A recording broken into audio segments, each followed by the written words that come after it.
शिवाद्यासेवकाः तस्मै नमो विष्णुकुटुम्बिने योऽन्तः प्रविश्य मम वाचमिमां प्रसुप्तां सन्धीवयति शिवशक्तिधरस्वधाम्ना अन्यांश्च हस्तचरणश्रवणत्वदादीन् प्राणान् नमो भगवते पुरुषाय तुभ्यम्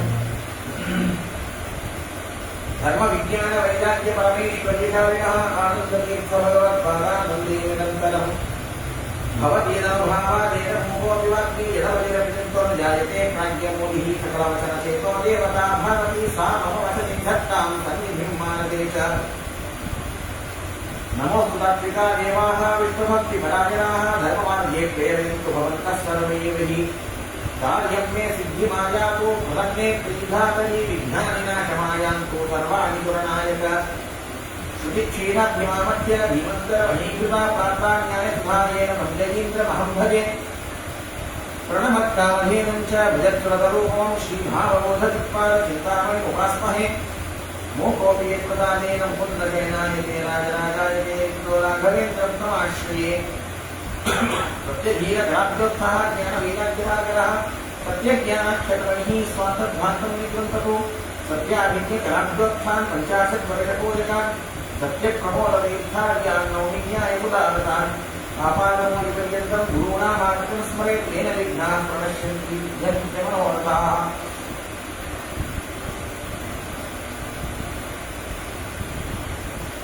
बुधैरतिर्गद्बोधे ग्रन्थे मोदाहं पारयन्ति पुनः गुरुवादरजत्तनः श्रीगुरुभ्यो नमः हरिः ओं स्वस्तिस्वदानकेतन्मङ्गलानि भवन्तु ಹರಿವಂಶ ಶ್ರವಣ ಮಾಡೋದಕ್ಕಿಂತ ಪೂರ್ವದಲ್ಲಿ ಹರಿವಂಶದ ಮಹಾತ್ಮೆ ಏನು ಮೊದಲು ತಿಳಿಯಬೇಕು. ಒಂದು ವಿಷಯವನ್ನು ಒಂದು ಕಾರ್ಯವನ್ನು ಮಾಡೋದಕ್ಕಿಂತಲೂ ಪೂರ್ವದಲ್ಲಿ ಅದನ್ನು ಏನು ಮಾಡ್ತಾ ಇದ್ದೇವೆ, ಯಾಕೆ ಮಾಡ್ತಾ ಇದ್ದೇವೆ ಎಂಬುದು ಬಹಳ ಮುಖ್ಯ. ಹೀಗಾಗಿ ಹರಿವಂಶ ಇದು ಮಹಾಭಾರತದ ಶಿಲಭಾಗ. ಅದರ ಕೊನೆಯ ಭಾಗ ಮಹಾಭಾರತ 1 ಲಕ್ಷ ಗ್ರಂಥವಾದಂತಹ ಮಹಾಭಾರತ ಆದ ಮೇಲೆ ನಾವು ಕುಸುರನ್ನು ಹೇಳ್ತೀವಿ. ಆಗ ಅದರ ಶಿಲಭಾಗವಾಗಿ ಈ ಹರಿವಂಶ ಅಂತ ಹೇಳೋದು. ಹೀಗಾಗಿ ಮಹಾಭಾರತದ ಒಟ್ಟಿಗೆ ಸೇರಿದಂತಹ ಪುರಾಣ ಇದು ಹರಿವಂಶ. ಇದರ ಮಹಿಮೆಯನ್ನು ಇದನ್ನು ಕೇಳಿದ್ರೆ ಎಷ್ಟು ಪುಣ್ಯ ಇದೆ, ಏನು ಮಹಿಮೆ ಇದೆ ಅನ್ನೋದರನ್ನ ಪದ್ಮಪುರಾಣ ಹೇಳ್ತದೆ. ಹೇಗೆ ಭಾಗವತದ ಮಹಿಮೆಯನ್ನು ಪದ್ಮಪುರಾಣ ಹೇಳುತ್ತದೆಯೋ ಹಾಗೆ ಹರಿವಂಶದ ಮಹಿಮೆಯನ್ನು ಕೂಡ ಸ್ವಯಂ ಪದ್ಮಪುರಾಣ ತಿಳಿಸ್ತಾ ಇದೆ. ಈ ಪದ್ಮಪುರಾಣ ಹೇಳುವಾಗ ಒಮ್ಮೆ ಜೀವನದಲ್ಲಿ ಒಂದು ಸಲ ಹರಿವಂಶವನ್ನು ಸರಿಯಾಗಿ ಚೆನ್ನಾಗಿ ತಿಳಿದರೆ, ಅದನ್ನು ಶ್ರವಣ ಮಾಡಿದರೆ ನಮ್ಮ ಮಾತಿನಿಂದ, ನಮ್ಮ ಶರೀರದಿಂದ, ಮನಸ್ಸಿನಿಂದ ಕಾಯೇನ ವಾಚ ಮನಸೇಂದ್ರಿಯ ಅಂತ ಹೇಳ್ತೀವಲ್ಲ, ಹಾಗೆ ಮಾತು, ಮನಸ್ಸು ಹಾಗೂ ನಮ್ಮ ಶರೀರ ಈ 3 ಕರಣಗಳಿಂದ ಮಾಡಿದಂತಹ ಎಲ್ಲಾ ಪಾಪ ಸ್ವಚ್ಛವಾಗಿ ಭಗವಂತ ತೊಳೆದಾಗ್ತಾನಂತೆ. ಶುದ್ಧವಾಗಿ ಎಲ್ಲ ಪಾಪಗಳು ಪರಿಹಾರವಾಗ್ತವೆ. ಸೂರ್ಯೋದಯ ಆದ ಕೂಡಲೇ ಕತ್ತಲೆ ಹಾಗೆ ನಿವೃತ್ತಿ ಆಗುತ್ತೋ ಹಾಗೆ ಹರಿವಂಶ ಶ್ರವಣ ಮಾಡಿದ ಕೂಡಲೇ 3 ಕರಣಗಳಿಂದ ಮಾಡಿದ ಪಾಪ ಪರಿಹಾರವಾಗುತ್ತೆ. ಇದು ಅನಿಷ್ಟ ನಿವೃತ್ತಿ. ಅನಿಷ್ಟ ನಿವೃತ್ತಿ ಮಾತ್ರ ಯಾವತ್ತೂ ಸಾಲದು, ಇಷ್ಟ ಪ್ರಾಪ್ತಿಯುವುದೇ. ಹಾಗಾಗಿ ಏನು ಫಲ, ಪುಣ್ಯ ಏನು ಸಿಗತ್ತೆ ಅಂತಂದರೆ 18 ಪುರಾಣಗಳನ್ನು ಕೇಳಿದರೆ ಎಷ್ಟು ಪುಣ್ಯವೋ ಅಷ್ಟು ಪುಣ್ಯ ಹರಿವಂಶವನ್ನು ಕೇಳಿದರೆ ಇದು ಉಂಟಾಗ್ತಾ ಇದೆ. ಹೆಣ್ಣು ಮಕ್ಕಳಾಗಬಹುದು, ಪುರುಷರಾಗಬಹುದು, ಜಂಬೂದ್ವೀಪದಲ್ಲಿ ಇದ್ದು ಈ ಹರಿವಂಶ ಕೇಳಿದರೆ ಮಹಾಪುಣ್ಯ ಇದೆ ಅಂತಂದರೆ ಬೇರೆ ದೇಶಕ್ಕೆ ಹೋಗಿ ನಾವು ಕೇಳಿದಾಗ ಇರುವುದಿಲ್ಲ. ಧರ್ಮಭೂಮಿ, ಭಾರತ ಭೂಮಿ, ಈ ಭಾರತ ಭೂಮಿಯಲ್ಲಿಯೂ ಅತ್ಯಂತ ಶ್ರೇಷ್ಠವಾದಂತಹ ಕ್ಷೇತ್ರ ಅಂದರೆ ನಾವು ವಾಸ ಮಾಡುವಂತಹ ಈ ದಂಡಕಾರಣ್ಯ ಕ್ಷೇತ್ರ. ಈ ಜಂಬೂದ್ವೀಪದಲ್ಲಿ ದಂಡಕ ಅರಣ್ಯದಲ್ಲಿ ಇಲ್ಲಿ ಕೇಳುವಂತಹ ಈ ಯಾವ ಹರಿವಂಶಕ್ಕೆ ಮಹಾಪುಣ್ಯ ಇದೆ. ಭವಿಷ್ಯತ್ತಿನ ರಾಜನ್ ಸತ್ಯಂ ಸತ್ಯಂ ವದಾಮ್ಯಹಂ. ಮತ್ತೊಂದು ವಿಶೇಷವಾದಂತಹ ಫಲವನ್ನು ಹೇಳ್ತಾರೆ. ಯಾರು ಭಕ್ತಿಯಿಂದ ಶ್ರದ್ಧೆಯಿಂದ ಈ ಹರಿವಂಶವನ್ನು ಕೇಳ್ತಾರೋ ಮತ್ತೆ ಮತ್ತೆ ಈ ಜಂಬೂದ್ವೀಪದಲ್ಲಿ ಅವರು ಹುಡ್ತಾರೆ, ಇನ್ನೆಲ್ಲೆಲ್ಲೋ ಹುಟ್ಟೋದಿಲ್ಲ. ಉತ್ತಮವಾದಂತಹ ಈ ಯಾವ ಭಾರತ ವರ್ಷದಲ್ಲಿ ಭಾರತ ಭೂಮಿಯಲ್ಲಿ ಹುಟ್ಟಿ ಇನ್ನಿಷ್ಟು ಪುಣ್ಯವಂತರಾಗಿ ಆಗ್ತಾರೆ. ಇನ್ನು ಹರಿವಂಶವನ್ನು ಯಾಕೆ ಕೇಳಬೇಕು ಅಂತ ಕೇಳಿದಾಗ, ಜನ್ಮಾಂತರದಲ್ಲಿ ಮಾಡಿದಂತಹ ಬಾಲಹತ್ಯೆ, ಮಕ್ಕಳನ್ನು ಕೊಲ್ಲುವುದು ಅಂತಂದರೆ ಮಕ್ಕಳನ್ನು ಕೊಲ್ಲುವುದಂದರೆ ಯಾರು ಅಷ್ಟು ಸಹಜವಾಗಿ ಮಕ್ಕಳನ್ನೆಲ್ಲ ಸಣ್ಣ ಪುಟಾಣಿ ಮಕ್ಕಳನ್ನು ಯಾರು ಕೊಲ್ಲೋದಿಲ್ಲ, ಸಂಹಾರ ಮಾಡೋದಿಲ್ಲ. ನಾ ಏನು ಮಾಡಿಲ್ಲಲ್ಲ, ನನ್ನ ತಿಳಿದ ಮಾತ್ರಕ್ಕೆ ನನ್ನ ಯೋಗ್ಯತಾ, ನನ್ನ ಮನಸ್ಸಿನ ಪರಿಸ್ಥಿತಿ ನನಗೆ ಗೊತ್ತು. ಯಾವತ್ತೂ ನಾನು ಮಕ್ಕಳನ್ನು ಸಂಹಾರ ಮಾಡಿದ್ದಿಲ್ಲ, ಹಿಂಸೆ ಮಾಡಿದ್ದಿಲ್ಲ ಅಂತಂದರೆ ಸಂಹಾರ ಮಾಡುವುದು ಅನ್ನೋದಕ್ಕೆ ಅನೇಕ ಸಂಹಾರ ಅಂದರೆ ದೊಡ್ಡದಾದಂತಹ ಕಥೆ ಇಟ್ಕೊಂಡು ಚುಚ್ಚೋದು ಅಂತ ಅರ್ಥ ಅಲ್ಲ. ಈ ಸಂಹಾರ ಶಬ್ದಕ್ಕೆ ಮಕ್ಕಳನ್ನು ಹಿಂಸೆ ಮಾಡೋದು ಅರ್ಥ. ಸುಮ್ಮನೆ ಬೇಕಂತ ಚಿವುಟು ಬಿಡೋದು, ಬೇಕಂತ ಹಾಕಿ ಹೊಡೆಯೋದು, ಬೇಕಂತ ಬೈಯೋದು, ಮನಸ್ಸಿಗೆ ನೋವು ಕೊಡೋದು, ಇದರನ್ನ ಬಾಲಹತ್ಯ ಅಂತ ಕರೀತಾರೆ. ಅಥವಾ ಈ ವಿಧವಾದಂತಹ ಬಾಲಹತ್ಯಾದಿಗಳ ದೋಷದಿಂದ ಏನಾಗುತ್ತೆ, ಜನ್ಮಾಂತರದಲ್ಲಿ ಮಕ್ಕಳು ಹುಟ್ಟೋದಿಲ್ಲ, ಹುಟ್ಟಿದ ಮಕ್ಕಳು ನಿಲ್ಲೋದಿಲ್ಲ, ಉಳಿಯೋದಿಲ್ಲ, ಸ್ವಲ್ಪ ಕಾಲದಲ್ಲಿ ಅವರು ದೇಹವನ್ನು ಕಳೆದುಕೊಳ್ಳುತ್ತಾರೆ. ಅವೆಲ್ಲ ಪಾಪಗಳು ಈ ಹರಿವಂಶ ಶ್ರವಣದಿಂದ ಪರಿಹಾರವಾಗುತ್ತೆ.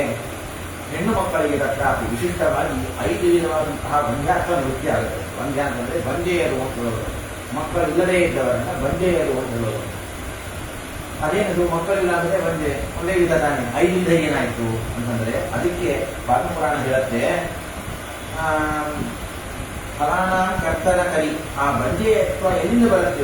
ಬಂಧ್ಯಾತ್ವಕ್ಕೆ ಪ್ರಯೋಜನವಾದಂತಹ ಪಾಪಗಳು ಯಾವುದು ಅಂತಂದ್ರೆ ವ್ಯರ್ಥವಾಗಿ ವಿನಾಕಾರಣ ಯಾವ ಹೂವುಗಳನ್ನೆಲ್ಲ ಬೆಳೆಸೋದು. ಚೆನ್ನಾಗಿ ಬೆಳೆದಿರುವಂತಹ ಹೂವನ್ನ ಕೊಯ್ದು ದೇವರಿಗೆ ಸಮರ್ಪಣೆ ಮಾಡಿ ನಾವು ಮುಡ್ಕೊಂಡ್ರೆ ತಪ್ಪಲ್ಲ, ದೇವರಿಗೆ ಸಮರ್ಪಣೆ ಮಾಡಿದ್ರೆ ತಪ್ಪಲ್ಲ. ಸುಮ್ಮನೆ ಬೇಕಂತ ತೆಗೆದು ಕೆಳಗಿಸಾಡೋದು. ಈ ಫಲ ಇದರಿಂದ ಏನಾಗತ್ತೆ, ಜನ್ಮಾಂತರದಲ್ಲಿ ಹೆಣ್ಣು ಮಕ್ಕಳು ತಮ್ಮ ಸ್ಥಾನವನ್ನು ಪಡೆಯೋದೇ ಇಲ್ಲ, ಮೆಚುರಿಟಿನೇ ಬರೋದಿಲ್ಲ. ಆ ಹೆಣ್ಣು ಮಕ್ಕಳು ಹಾಗೆ ಕನ್ಯಾವಸ್ಥೆಯಲ್ಲೇ ಇದ್ದು ಬಿಡ್ತಾರೆ, ಬರೋರು ಆಗೋದೇ ಇಲ್ಲ. ವ್ಯರ್ಥವಾಗಿ ಹೂವುಗಳನ್ನು ಬೀಳಿಸೋದರಿಂದ, ಅದರ ದಳಗಳನ್ನು ಕಿತ್ತಿ ಬಿಸಾಡಿ ಅದನ್ನು ಕುಡಿಯೋದರಿಂದ ಈ ಫಲವಾಗುತ್ತಂತೆ. ಇದು ಮೊದಲನೇ ಮಂತ್ರಾರ್ಥ. ಎರಡನೇದು ಮಕ್ಕಳನ್ನು ಹಿಂಸೆ ಮಾಡುವುದು, ಅಥವಾ ಹಣ್ಣುಗಳನ್ನೆಲ್ಲ ತೆಗೆದು ಬೇಕಂತ ಹಣ್ಣುಗಳನ್ನೆಲ್ಲ ತೆಗೆದು ಆ ಹಣ್ಣುಗಳನ್ನು ವ್ಯರ್ಥ ಮಾಡುವುದು. ಯಾರೋ ಕೊಟ್ಟಿರ್ತಾರೆ ಅಥವಾ ನಾವು ತಗೊಂಡ್ಬಂದಿರ್ತೀವಿ, ಅಂಗಡಿಯಿಂದ ಬರೋಣ, ಮನೆಯಲ್ಲಿ ಇಟ್ಟು ಅದನ್ನು ವ್ಯರ್ಥ ಮಾಡಿ ಅದು ಕೊಳತು ಹೋಗಿ ಹೊರಗೆ ಬಿಸಾಡೋದು. ಇದರಿಂದ ಏನಾಗುತ್ತೆ, ಜನ್ಮಾಂತರದಲ್ಲಿ ಮಕ್ಕಳೇ ಹುಟ್ಟೋದಿಲ್ಲ. ಆ ಯಾವ ಹಣ್ಣು ಎಂಬುದು ಆ ಗಿಡದ ಶ್ರೇಷ್ಠವಾದಂತಹ ಫಲ, ಅದರ ಒಳಗಿರುವಂತಹ ಬೀಜಗಳು ಅದೆಲ್ಲ ಮಕ್ಕಳಿದ್ದಾರೆ. ಅದರಿಂದ ಇನ್ನನೇಕ ವೃಕ್ಷಗಳು, ಗಿಡ ಮರಗಳು ಬೆಳೆಯಬೇಕು. ನಾವು ತಿನ್ನಬೇಕು, ಇಲ್ಲ ಮತ್ತೊಬ್ಬರಿಗೆ ಕೊಡಬೇಕು. ಮಣ್ಣಿಗೆ ಹೋಗುವಂತಹ ಕೆಲಸವನ್ನು ಸರ್ವಥಾ ಮಾಡಬಾರದು. ಮನೆಯಲ್ಲಿ ಮಾಡುವಂತಹ ಆಹಾರ ಪದಾರ್ಥಗಳಾಗಬಹುದು, ಅಡಿಗೆ ಆಗಬಹುದು, ಹಣ್ಣುಗಳಾಗಬಹುದು, ಅಥವಾ ವಿವಿಧವಾದಂತಹ ಧಾನ್ಯಗಳಾಗಬಹುದು. ದಾನ ಭೋಗ ತಥಾ ನಾಶ, 3 ಗತಿ ಪದಾರ್ಥಗಳಿಗೆ. ಒಂದು ಮತ್ತೊಬ್ಬರಿಗೆ ಕೊಡಬೇಕು, ಅವರು ತಿನ್ನಬೇಕು, ತಿನ್ನೋದನ್ನು ನೋಡಿ ಸಂತೋಷಪಡಬೇಕು. ಅಥವಾ ನಾವಾದರೂ ಚೆನ್ನಾಗಿ ತಿಂದು ಉಂಡು ಭೋಗ ಮಾಡಬೇಕು. ಎರಡೂ ಮಾಡಿಲ್ಲ, ಅದು ನಾಶವಾಗಬೇಕು. ನಾಶ ಮಾಡುವ ಅಧಿಕಾರ ನಮಗಿಲ್ಲ. ಸೃಷ್ಟಿ ಮಾಡಿದವ ಭಗವಂತ, ಅದರ ಪಾಲನೆಯನ್ನು ಅವನೇ ಮಾಡ್ತಾನೆ. ನಾಶ ಮಾಡುವ ಅಧಿಕಾರ ನಮಗಿಲ್ಲ. ಹೀಗಾಗಿ ಫಲಾನಾಂ ಕರ್ತನ ಕರಿ, ಮಾತಾಪಿತೃ ಯೋಗಿನಿ, ಬೇಕಂತ ತಂದೆ ತಾಯಿಗಳನ್ನು ದೂರ ಮಾಡುವುದು, ಗಂಟ ಹೆಂಡತಿಯರನ್ನ ಬಿಡಿಸುವಂಥದ್ದು, ಕಲಹ ಮಾಡಿಸಿ ಗಂಟ ಹೆಂಡತಿಯರನ್ನ ಬಿಡಿಸುವಂಥದ್ದು. ಈ ಎಲ್ಲ ಪಾಠಗಳಿಂದ ಏನಾಗತ್ತೆ ಅಂತಂದ್ರೆ ಒಂದ ಹೆಣ್ಣು ಮಕ್ಕಳು ಅವರು ವಯಸ್ಸಿಗೆ ತನ್ನ ಸರಿಯಾದ ವಯಸ್ಸಿನಲ್ಲಿ ಪುಷ್ಪವತಿಯರಾಗಬೇಕು, ಅದು ಆಗುವುದಿಲ್ಲ. ಅಥವಾ ಗರ್ಭಸ್ರಾವ ಆಗ್ತಾ ಇರುತ್ತೆ, ಗರ್ಭ ಹೊಟ್ಟೆಯಲ್ಲಿ ಬಿಡೋದೇ ಇಲ್ಲ. ಅಥವಾ ಮಕ್ಕಳು ಹುಟ್ಟಿದರೂ ಕೂಡ ಕೇವಲ ಕೆಲವ ಕಾಲ ಮಾತ್ರ ಬದುಕ್ತವೆ, ಬದುಕೋದೇ ಇಲ್ಲ. ಇದು 3ನೇ ಮಂತ್ರಾರ್ಥ ಹೇಳ್ತಾ ಬರುವಂತಹದ್ದು. 4ನೇದ್ದು ಒಂದೇ ಮಗ ಹುಟ್ಟಾನೆ, 2ನೇ ಮಗ ಉಳಿಯೋದಿಲ್ಲ. ಇದು 4ನೇ ಮಂತ್ರಾರ್ಥ. 5ನೇದ್ದು ಕೇವಲ ಹೆಣ್ಣು ಮಕ್ಕಳು ಮಾತ್ರ ಇರ್ತಾರೆ, ಗಂಡು ಮಕ್ಕಳೇ ಆಗೋದಿಲ್ಲ ಅವರು. ಈ ವಿಧವಾಗಿ 5 ವಿಧವಾದಂತಹ ಮಂತ್ರಾರ್ಥ ಇದೆ. ಈ 5 ವಿಧವಾದಂತಹ ಮಂತ್ರಾರ್ಥಕ್ಕೆ ಕಾರಣವಾದದ್ದು ಇವೆಲ್ಲ ದೋಷಗಳು. ವ್ಯರ್ಥವಾಗಿ ಹೂವನ್ನು ಕೊಯ್ಯೋಣ, ಹಣ್ಣುಗಳನ್ನು ವ್ಯರ್ಥ ಮಾಡೋಣ, ನಾಶ ಮಾಡೋಣ, ಬರದ ಹೆಣ್ಣು ಮಕ್ಕಳಿಗೆ ಹಿಂಸೆಯನ್ನು ಮಾಡೋಣ, ಮಕ್ಕಳನ್ನ ಕರ್ಜನ ಮಾಡುವುದು, ಬೈಯೋದು, ಅಥವಾ ಅವರನ್ನ ಹೊಡೆಯೋದು, ಬಡಿಯೋದು, ಕೊಲ್ಲೋದು. ಇದರಿಂದ ಆಗುವಂತಹ ಫಲ ಏನು ಅಂತಂದ್ರೆ ಗಂಡ ಹೆಂಡತಿಯರನ್ನ ವಿಯೋಗ ಮಾಡಿಸುವಂಥದ್ದು. ಇದೆಲ್ಲ ಏನಾಗತ್ತೆ ಅಂತಂದ್ರೆ ಜನ್ಮಾಂತರದಲ್ಲಿ ಮಕ್ಕಳೇ ಹುಟ್ಟೋದಿಲ್ಲ. ಆ ಪಾಪ ಪ್ರಾಯಶ್ಚಿತ್ತಕ್ಕೆ ಹರಿವಂಶವನ್ನು ಕೇಳಬೇಕು. ತಾಸಾಂ ದೋಷಾಪಹಾರಾರ್ಥಂ ಹರಿವಂಶೋ ಅಭಿಗಜ್ಯತಿ. ಈ ಹರಿವಂಶವನ್ನ ಶ್ರವಣ ಮಾಡಬೇಕಾದಂತಹದ್ದು. ಇದನ್ನ 5 ವಿಧವಾಗಿ ಶ್ರವಣ ಮಾಡುವ ಪದ್ಧತಿ ಹೇಗೆ ಅಂತಂದ್ರೆ, ಯಾರಿಗೆ ಮಕ್ಕಳು ಹುಟ್ಟಿ ಸಾಯ್ತಾ ಇವೆ ಅವರು 10 ಸಲ ಕೇಳಬೇಕಂತೆ. ದಶಾವೃತ್ತಿ ಅಪುಷ್ಪಾರ್ಥಂ, ಯಾರು ವಯಸ್ಸಿಗೆ ಬಂದಿರೋದಿಲ್ಲ, ಹೆಣ್ಣು ಮಕ್ಕಳು ಯಾವ ಪುಷ್ಪವತಿಯರ ಆಗಿರೋದಿಲ್ಲ, ಅವರು 10 ಸಲ ಕೇಳಬೇಕು. ಯಾರು ಮಕ್ಕಳು ಹುಟ್ಟಿಯೂ ಅವರು ಉಳಿಯೋದಿಲ್ಲ, ಅವರು 5 ಸಲ ಕೇಳಬೇಕು. ಮತ್ತೆ ಗರ್ಭಸ್ರಾವ ಆಗ್ತಾ ಇದ್ದರೆ ಅವರು 5 ಸಲ, ಅಂದರೆ ಮೃತವತ್ಸರು ಮಕ್ಕಳು ಹೋಗ್ತಾ ಇದ್ದರೆ 7 ಸಲ, ಗರ್ಭಸ್ರಾವ ಆಗ್ತಾ ಇದ್ದರೆ 5 ಸಲ, ಮತ್ತು ಕಾಕವಂಧೆಯರು ಕೇವಲ ಹೆಣ್ಣು ಮಕ್ಕಳು ಮಾತ್ರ ಹುಟ್ಟುತ್ತಾ ಇದ್ದರೆ ಅವರು 3 ಸಲ ಕೇಳಬೇಕು. ಗಂಡು ಮಕ್ಕಳು ಇದ್ದರೂ ಒಂದೇ ಗಂಡು ಮಗ ಇದೆ ಅಥವಾ ಮಕ್ಕಳೇ ಆಗಲಿಲ್ಲ ಅಂತಂದ್ರೆ ಅವರು ಒಂದು ಸಲವಾದರೂ ಹರಿವಂಶವನ್ನು ಶ್ರವಣ ಮಾಡಬೇಕು. ಹೀಗೆ ವಿವಿಧವಾದಂತಹ ರೀತಿಯಲ್ಲಿ ಹರಿವಂಶದ ಶ್ರವಣದ ಪದ್ಧತಿಯನ್ನು ಹೇಳ್ತಾರೆ. ಧರ್ಮಸಿಂಧುವಿನಲ್ಲಿ ಈ ಯಾವ ಹರಿವಂಶ ಶ್ರವಣ ವಿಧಿ ಅಂತ ಹೇಳ್ತಾರೆ. ಈ ಹರಿವಂಶವನ್ನು ಹೇಗೆ ಕೇಳಬೇಕು, ಇದರ ಪದ್ಧತಿ ಏನು ವ್ಯವಸ್ಥೆ ಏನು ಅಂತಂದ್ರೆ ಇವತ್ತು ನಮ್ಮಿಂದ ಸಾಧ್ಯ ಇಲ್ಲ. ಕೆಲವೊಂದು ಅವರು ಹೇಳುವಂಥದ್ದು 14 ಲೋಕದಿಂದ ಎಲ್ಲರನ್ನ ಕರೆಸಬೇಕಂತೆ. ವೈಶಂಪಾಯನರು ಹೇಳುವಾಗ ಇದು ನಡೆದದ್ದು. ವೈಶಂಪಾಯನಾಚಾರ್ಯರು ಜನಮೇಜಯ ರಾಜನಿಗೆ ಈ ಕಥೆಯನ್ನು ಹೇಳ್ತಾ ಹೋಗಿದ್ರು. ಅವರು ಸರ್ಪಸಪ್ರಯಾಗ ಭಾಗವತದಲ್ಲಿ ಕೇಳಿರ್ತೀರಿ. ಪರೀಕ್ಷ ಮಹಾರಾಜರು ಅವರು ತಕ್ಷಕನಿಂದ ದಂಶಿತರಾಗಿ ಅವರು ದೇಹವನ್ನು ಕಳೆದುಕೊಂಡಿದ್ದಾರೆ. ಅದಕ್ಕೆ ಅವನ ಮಗನಾದಂತಹ ಪರೀಕ್ಷಿತನ ಮಗನಾದಂತಹ ಜನಮೇಜಯನಿಗೆ ಕೋಪ ಬಂತು. ನನ್ನ ಅಪ್ಪನನ್ನು ಸಾಯಿಸಿಬಿಟ್ಟ ಈ ತಕ್ಷಕ, ಇನ್ನು ಮೇಲೆ ಜಗತ್ತಿನಲ್ಲಿ ಒಂದು ಸರ್ಪವು ಬದುಕಿರಬಾರದು. ಸರ್ಪಸಪ್ರಯಾಗವನ್ನು ಮಾಡಿದರು. ಎಲ್ಲ ಊರಲ್ಲಿರುವ ಎಲ್ಲಾ ಸರ್ಪಗಳೆಲ್ಲ ಒಂದು ಬೀಳದಾಗಿವೆ. ಆ ಸಂದರ್ಭದಲ್ಲಿ ದೇವತೆಗಳೆಲ್ಲ ಬಂದು ಅವನಿಗೆ ಸಮಾಧಾನ ಮಾಡಿ, ಇಂತಹ ಅನ್ಯಾಯ ಮಾಡ್ತಾ ಇದ್ದೀವಿ, ಕಚ್ಚಿದ್ದು ಒಬ್ಬ ತಕ್ಷಕ, ಅವನ ಕುಲವೆಲ್ಲ ಏನ್ ಮಾಡ್ತೀನಿ ನನಗೆ, ವಿನಾಕಾರಣ ಅಪರಾಧಿಯಾದಂತಹ ಆ ಸರ್ಪಗಳನ್ನೆಲ್ಲ ಕೊಲ್ತಾಗಿದ್ದೀವಿ, ಮಾಡಬೇಡ ರಾಜ, ನಿಮಗೆ ಒಳ್ಳೆಯದಾಗೋದಿಲ್ಲ. ಮಕ್ಕಳೆಲ್ಲ ನಿಮಗೆ ಜನ್ಮಾಂತರದಲ್ಲಿ ಮಕ್ಕಳು ಹುಟ್ಟೋದಿಲ್ಲ, ಸರ್ಪಗಳಿಗೆ ಹಿಂಸೆ ಮಾಡಿದರೆ ಮಕ್ಕಳು ಹುಟ್ಟೋದಿಲ್ಲ ಅನ್ನೋದಕ್ಕೆ ನಾಗರ ಪ್ರತಿ ಪೂಜೆ ಮಾಡುವಂತಹದ್ದು. ನಮಗೆ ಅನುಸೂತವಾಗಿ ಮುಖ್ಯ ಅಭಿವೃದ್ಧಿಯಾಗಲಿ, ಮಕ್ಕಳಿಗೆ ಸರ್ಪದ ಭಯ ಉಂಟಾಗುವುದು ಬೇಡ ಅಂತ ಹೇಳಿ ನಾಗರ ಪೂಜೆಯನ್ನು ಮಾಡ್ತೇವೆ. ಹೀಗಾಗಿ ಜನ್ಮಾಂತರದಲ್ಲಿ ನಿಮಗೆ ಒಳ್ಳೆ ಮಕ್ಕಳಾಗಬೇಕಾದ್ರೆ ಇದಕ್ಕೆ ಪ್ರಾಯಶ್ಚಿತ್ತ ಮಾಡು. ಏನ್ ಮಾಡಬೇಕು? ಅದಕ್ಕೆ ಜನಮೇಜರು ಹೇಳಿದ್ರು. ಜನಮೇಜರಿಗೆ ದೇವತೆಗಳೆಲ್ಲ ಹೇಳಿದ್ರು, ಹರಿವಂಶವನ್ನು ಶ್ರವಣ ಮಾಡಪ್ಪ, ನಿನಗೆ ಒಳ್ಳೊಳ್ಳೆ ಮಕ್ಕಳಾಗ್ತಾರೆ, ನಿನ್ನ ವಂಶವೃದ್ಧಿ ಆಗತ್ತೆ, ಮಾಡಿದಂತಹ ಸರ್ಪಪತ್ರಯಾಗದಿಂದ ಏನು ಪಾಪ ಬಂದಿದೆ ಅದು ಪರಿಹಾರವಾಗತ್ತೆ, ಸಂಪೂರ್ಣವಾದಂತಹ ಮಹಾಭಾರತ ಸಂಹಿತೆಯನ್ನು ಶ್ರವಣ ಮಾಡು ಹೇಳಿದಾಗ ಆ ಯಾವ ವೈಶಂಪಾಯನಾಚಾರ್ಯರು ಬಂದು ಈ ಯಾವ ಹರಿವಂಶವನ್ನು ಸಂಪೂರ್ಣವಾದಂತಹ ಮಹಾಭಾರತವನ್ನು ಹೇಳಿದರು. ಜನಮೇಜಯ ಕೊಲಿದುಕೊಂಡು ಕೇಳಿಲ್ಲ ಅಂತ ನಾವು ಹೇಳ್ತೀವಿ. ಹೀಗಾಗಿ ಯಾಕೆ ಭಾಗವತ ಹೇಳುವಲ್ಲಿ ಶುಕಾಚಾರ್ಯರು ಬಂದು ಕುಳಿತು ಅಲ್ಲಿ ಸನ್ನಿಹಿತರಾಗಿರ್ತಾರೋ, ರಾಮಾಯಣ ಹೇಳುವಲ್ಲಿ ಹನುಮಂತ ದೇವರು ಬಂದು ಸನ್ನಿಹಿತರಾಗಿರ್ತಾರೋ, ಹಾಗೆ ಹರಿವಂಶ ಮಹಾಭಾರತ ಹೇಳುವಲ್ಲಿ ವೈಶಂಪಾಯನಾಚಾರ್ಯರು ಬಂದಿರ್ತಾರೆ ಅನ್ನೋದಕ್ಕಾಗಿ ಅವರನ್ನು ಮಾಡುವ ಪದ್ಧತಿ. ಹೀಗಾಗಿ ಈ ಯಾವ ವೈಶಂಪಾಯನಾಚಾರ್ಯರಿಂದ ಹೇಳಲ್ಪಟ್ಟಂತಹ ಈ ಜನಮೇಜಯರಾಜರು ಕೇಳಿದಂತಹ ಆ ಹರಿವಂಶದ ಸಂದರ್ಭದಲ್ಲಿ, ಕೇಳುವ ಸಂದರ್ಭದಲ್ಲಿ ಎಲ್ಲ ದೇವತೆಗಳು ಋಷಿ ಮುನಿಗಳು ಎಲ್ಲರೂ ಬಂದರು. 14 ಲೋಕದಿಂದ ಎಲ್ಲರನ್ನು ಕರೆಸಿ ಇದರನ್ನ ಕೇಳಬೇಕು. 9 ದಿವಸ ಇದನ್ನು ಕೇಳಬೇಕು. ಅತ್ಯಂತ ಶ್ರೇಷ್ಠವಾದಂತಹದ್ದು. ಶ್ರೇಷ್ಠವಾದಂತಹ ತೀರ್ಥದ ತೀರದಲ್ಲಿ, ನದಿ ತೀರದಲ್ಲಿ ಕೇಳಬೇಕು. ಅರಣ್ಯದಲ್ಲಿ, ವಿಶೇಷವಾಗಿ ದಂಡಕಾರಣ್ಯದಲ್ಲಿ ಕೇಳುವಂಥದ್ದು. ಜೊತೆಗೆ ಮನೆಯಲ್ಲೇ ಅದು ಪ್ರಸಿದ್ಧವಾದಂತಹ ಸ್ಥಳದಲ್ಲಿ ಇದರನ್ನ ಕೇಳಬೇಕು. ಕೇಳುವಾಗ ವಿಸ್ತಾರವಾದಂತಹ ಜಾಗ ಇರಬೇಕು. 6 ಜನರನ್ನು ಕಳಿಸಬೇಕು. ನಮ್ಮ ಮನೆಯಲ್ಲಿ ಇದು ಆಗ್ತಾ ಇದೆ, ಹರಿವಂಶ ಆಗ್ತಾ ಇದೆ, ಮಹಾಭಾರತ ಆಗ್ತಾ ಇದೆ, ಭಾಗವತ ಆಗ್ತಾ ಇದೆ, ರಾಮಾಯಣ ಆಗ್ತಾ ಇದೆ, ಎಲ್ಲರೂ ಬರ್ರಿ ಅಂತ. ಯಾಕೆ ಎಲ್ಲರನ್ನ ಯಾಕೆ ಕರಿಬೇಕು ಅಂತಂದ್ರೆ, ನಾವು ಕೇಳಿದ್ದಕ್ಕೆ ನಮಗೆ ಪುಣ್ಯ ಉಂಟು, ಕೇಳಿಸಿದ್ದೀವಿ, ಆ ಪುಣ್ಯವೂ ಉಂಟು. ಜೊತೆಗೆ 10 ಜನರಿಂದ ಕೇಳಿಸಿದಾಗ ಅವರೆಲ್ಲ ಕೇಳಿದಾಗ ಒಂದು ಜ್ಞಾನ ಬರ್ತಲ್ಲ, ಆ ಪುಣ್ಯವೂ ನಡುತ್ತದೆ. ಈ ಜ್ಞಾನದಿಂದ ಪಡೆಯುವಂತಹ ಪುಣ್ಯ ಹೀಗೆ ತಗೊಳ್ಳೋದಲ್ಲ, ಹೀಗೆ ತಗೊಳ್ಳೋದಲ್ಲ. ಅಷ್ಟೂ ಪುಣ್ಯವನ್ನು ಬಾಚಿಕೊಳ್ಳುವಂತಹ ಕಾರ್ಯ ಅನ್ನೋದಕ್ಕಾಗಿ ಅನೇಕರಿಂದ ಇದನ್ನು ಕೇಳಿಸುವಂಥದ್ದು. ಆ ಯಾವ ಹರಿವಂಶ ಹೇಳುವ ಸ್ಥಳ, ಕೇಳುವ ಸ್ಥಳ ಹೇಗಿರಬೇಕು ಅಂತಂದ್ರೆ, ಚೆನ್ನಾಗಿ ಶುದ್ಧವಾಗಿ ಕಸ ಬಳೆದು ಸಾರಿಸಿ ರಂಗವಲ್ಲಿ ಹಾಕಿ ವಿಶೇಷವಾದಂತಹ ರೀತಿಯಲ್ಲಿ ಶ್ರೇಷ್ಠವಾದಂತಹ ಸ್ಥಾನವನ್ನು ಕೊಟ್ಟು ಬ್ರಾಹ್ಮಣರಿಂದ ಕೇಳಬೇಕು. ಬ್ರಾಹ್ಮಣರು ಹೇಳಬೇಕು, ಉಳಿದವರು ಕೇಳಬೇಕು. ಹೇಳ್ತಾರೆ, ಪುರಾಣ ಹೇಳ್ತಾರೆ ಅಂದ್ರೆ ಯಾರನ್ನ ಬೇಕಾದ್ರೂ ಯಾರ್ಯಾರೋ ಹೇಳ್ತಾ ಇರ್ತಾರೆ, ಯೂಟ್ಯೂಬಲ್ಲಿ ಹಾಕೊಂಡು ಯಾರು ಹೇಳೋದನ್ನೆಲ್ಲ ಹೇಳೋದಲ್ಲ. ಮಧ್ವಾಚಾರ್ಯರ ತಾತ್ಪರ್ಯ ಇಲ್ಲದೆ, ತಾತ್ಪರ್ಯ ನಿರ್ಣಯ ಇಲ್ಲದೆ ಹೇಳುವಂತಹ ಯಾವ ಪುರಾಣವೂ ಕೂಡ ಅರ್ಥಕಾರಿ ಆಗೋದಿಲ್ಲ, ಅಪಾರ್ಥವೇ ಆಗತ್ತೆ. ಹಾಗಾಗಿ ನಿಜರಿಂದ ವೈಷ್ಣವರಿಂದ ಪುರಾಣವನ್ನ ಕೇಳಬೇಕು. ನಿತ್ಯದಲ್ಲಿ ವಿಶೇಷವಾಗಿ ಫಲ ಪುಷ್ಪಾದಿಗಳನ್ನ ಆವಾಹಿತರಾದಂತಹ ರುಕ್ಮಿಣಿ ಭಾವ ಸಮೇತ ಕೃಷ್ಣನಿಂದ ಅಧೀನನಾದಂತಹ ವೇದವ್ಯಾಸದೇವರಿಗೆ ಇದನ್ನೆಲ್ಲ ಸಮರ್ಪಣೆ ಮಾಡಬೇಕು. ವಿಶೇಷವಾದಂತಹ ಮಂಟಪ ಸ್ಥಾಪನೆ ಮಾಡಬೇಕು. ವೇದವ್ಯಾಸದೇವರಿಗೆ ಒಂದು ದೊಡ್ಡದಾದಂತಹ ಮಂಟಪ, ಅದರಲ್ಲಿ 4 ದಿಕ್ಕಿನಲ್ಲಿ ಯಾವ ಬಾಳೆ ಗಿಡವನ್ನು ಕಟ್ಟಿಸಿ ಮಾವಿನ ತೋರಣವನ್ನು ಕಟ್ಟಿಸಬೇಕು. ಮನೆಯಲ್ಲಿ ಒಂದು ಮದುವೆ ಆದರೆ ಹೇಗೆ ನಾವು ಸಂಭ್ರಮವನ್ನು ಆಚರಣೆ ಮಾಡ್ತೀರೋ ಹಾಗೆ ಸಂಭ್ರಮ ಆಚರಣೆಯನ್ನು ಮಾಡಬೇಕು. ಚತುರ್ದಿಕ್ಷು ಗಜಾನೋಪಹ ತೋರಣೇನ ವಿರಾಜಿತ. ನಾನೇನೊಮ್ಮೆ ಹೇಳ್ತಾ ಇದ್ದೀನಿ, ಅವರೇ ಹೇಳಿದ್ರು. ಹೀಗಾಗಿ ಊರ್ಧ್ವಂ ಸಪ್ತೈವ ಲೋಕಾಶ್ಚ ಸಪ್ತಾಹ ಪರಿಕಲ್ಪಯೇ. 14 ಲೋಕದಿಂದ ಬಂದಿರತಕ್ಕಂತಹ ಎಲ್ಲರಿಗೂ ಕೂಡೋದಕ್ಕೆ ವ್ಯವಸ್ಥೆ ಮಾಡಬೇಕು. ದೇವತೆಗಳು, ಋಷಿಗಳು, ಮುನಿಗಳು ಅನೇಕರು ಬಂದಿರ್ತಾರೆ. ಒಂದು ಒಳ್ಳೆಯ ಕಾರ್ಯ ಆಗುವಾಗ ದೇವರ ಪೂಜೆ ಆಗುತ್ತೆ, ಗುರುಗಳ ಆರಾಧನೆ ಆಗುತ್ತೆ, ಅಥವಾ ಧ್ಯಾನ ಮಾಡ್ತಿರ್ತೇವೆ, ಜಪ ಮಾಡ್ತಿರ್ತೇವೆ, ಪಾರಾಯಣ ಮಾಡ್ತಿರ್ತೇವೆ, ಪುರಾಣ ಹೇಳುವುದು ಕೇಳುವುದು ಇಂತಹ ಸತ್ಕರ್ಮವನ್ನು ಮಾಡುವ ಸ್ಥಳದಲ್ಲಿ ಮುಕ್ತರನ್ನು ವಿಚಾರ ಮಾಡ್ತಾರೆ.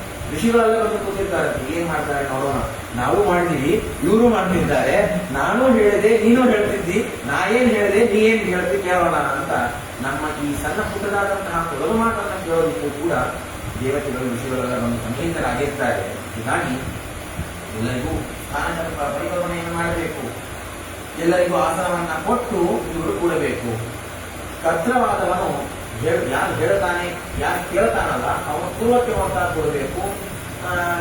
ಹೇಳ್ತಕ್ಕಂಥವ್ರು ಪುರಾಣವನ್ನು ಹೇಳ್ತಕ್ಕಂಥವ್ರು ಉತ್ತರಕ್ಕೆ ಮಾಡ್ತಾ ಕೊಡಬೇಕು, ಅಥವಾ ಕೇಳತಕ್ಕಂಥವ್ರು ಉತ್ತರಕ್ಕೆ ಮಾಡ್ತಾ ಕೊಟ್ಟರೆ ಹೇಳೋರು ಪೂರ್ವಕ್ಕೆ ಮಾಡ್ತಾ ಕೊಡಬೇಕು.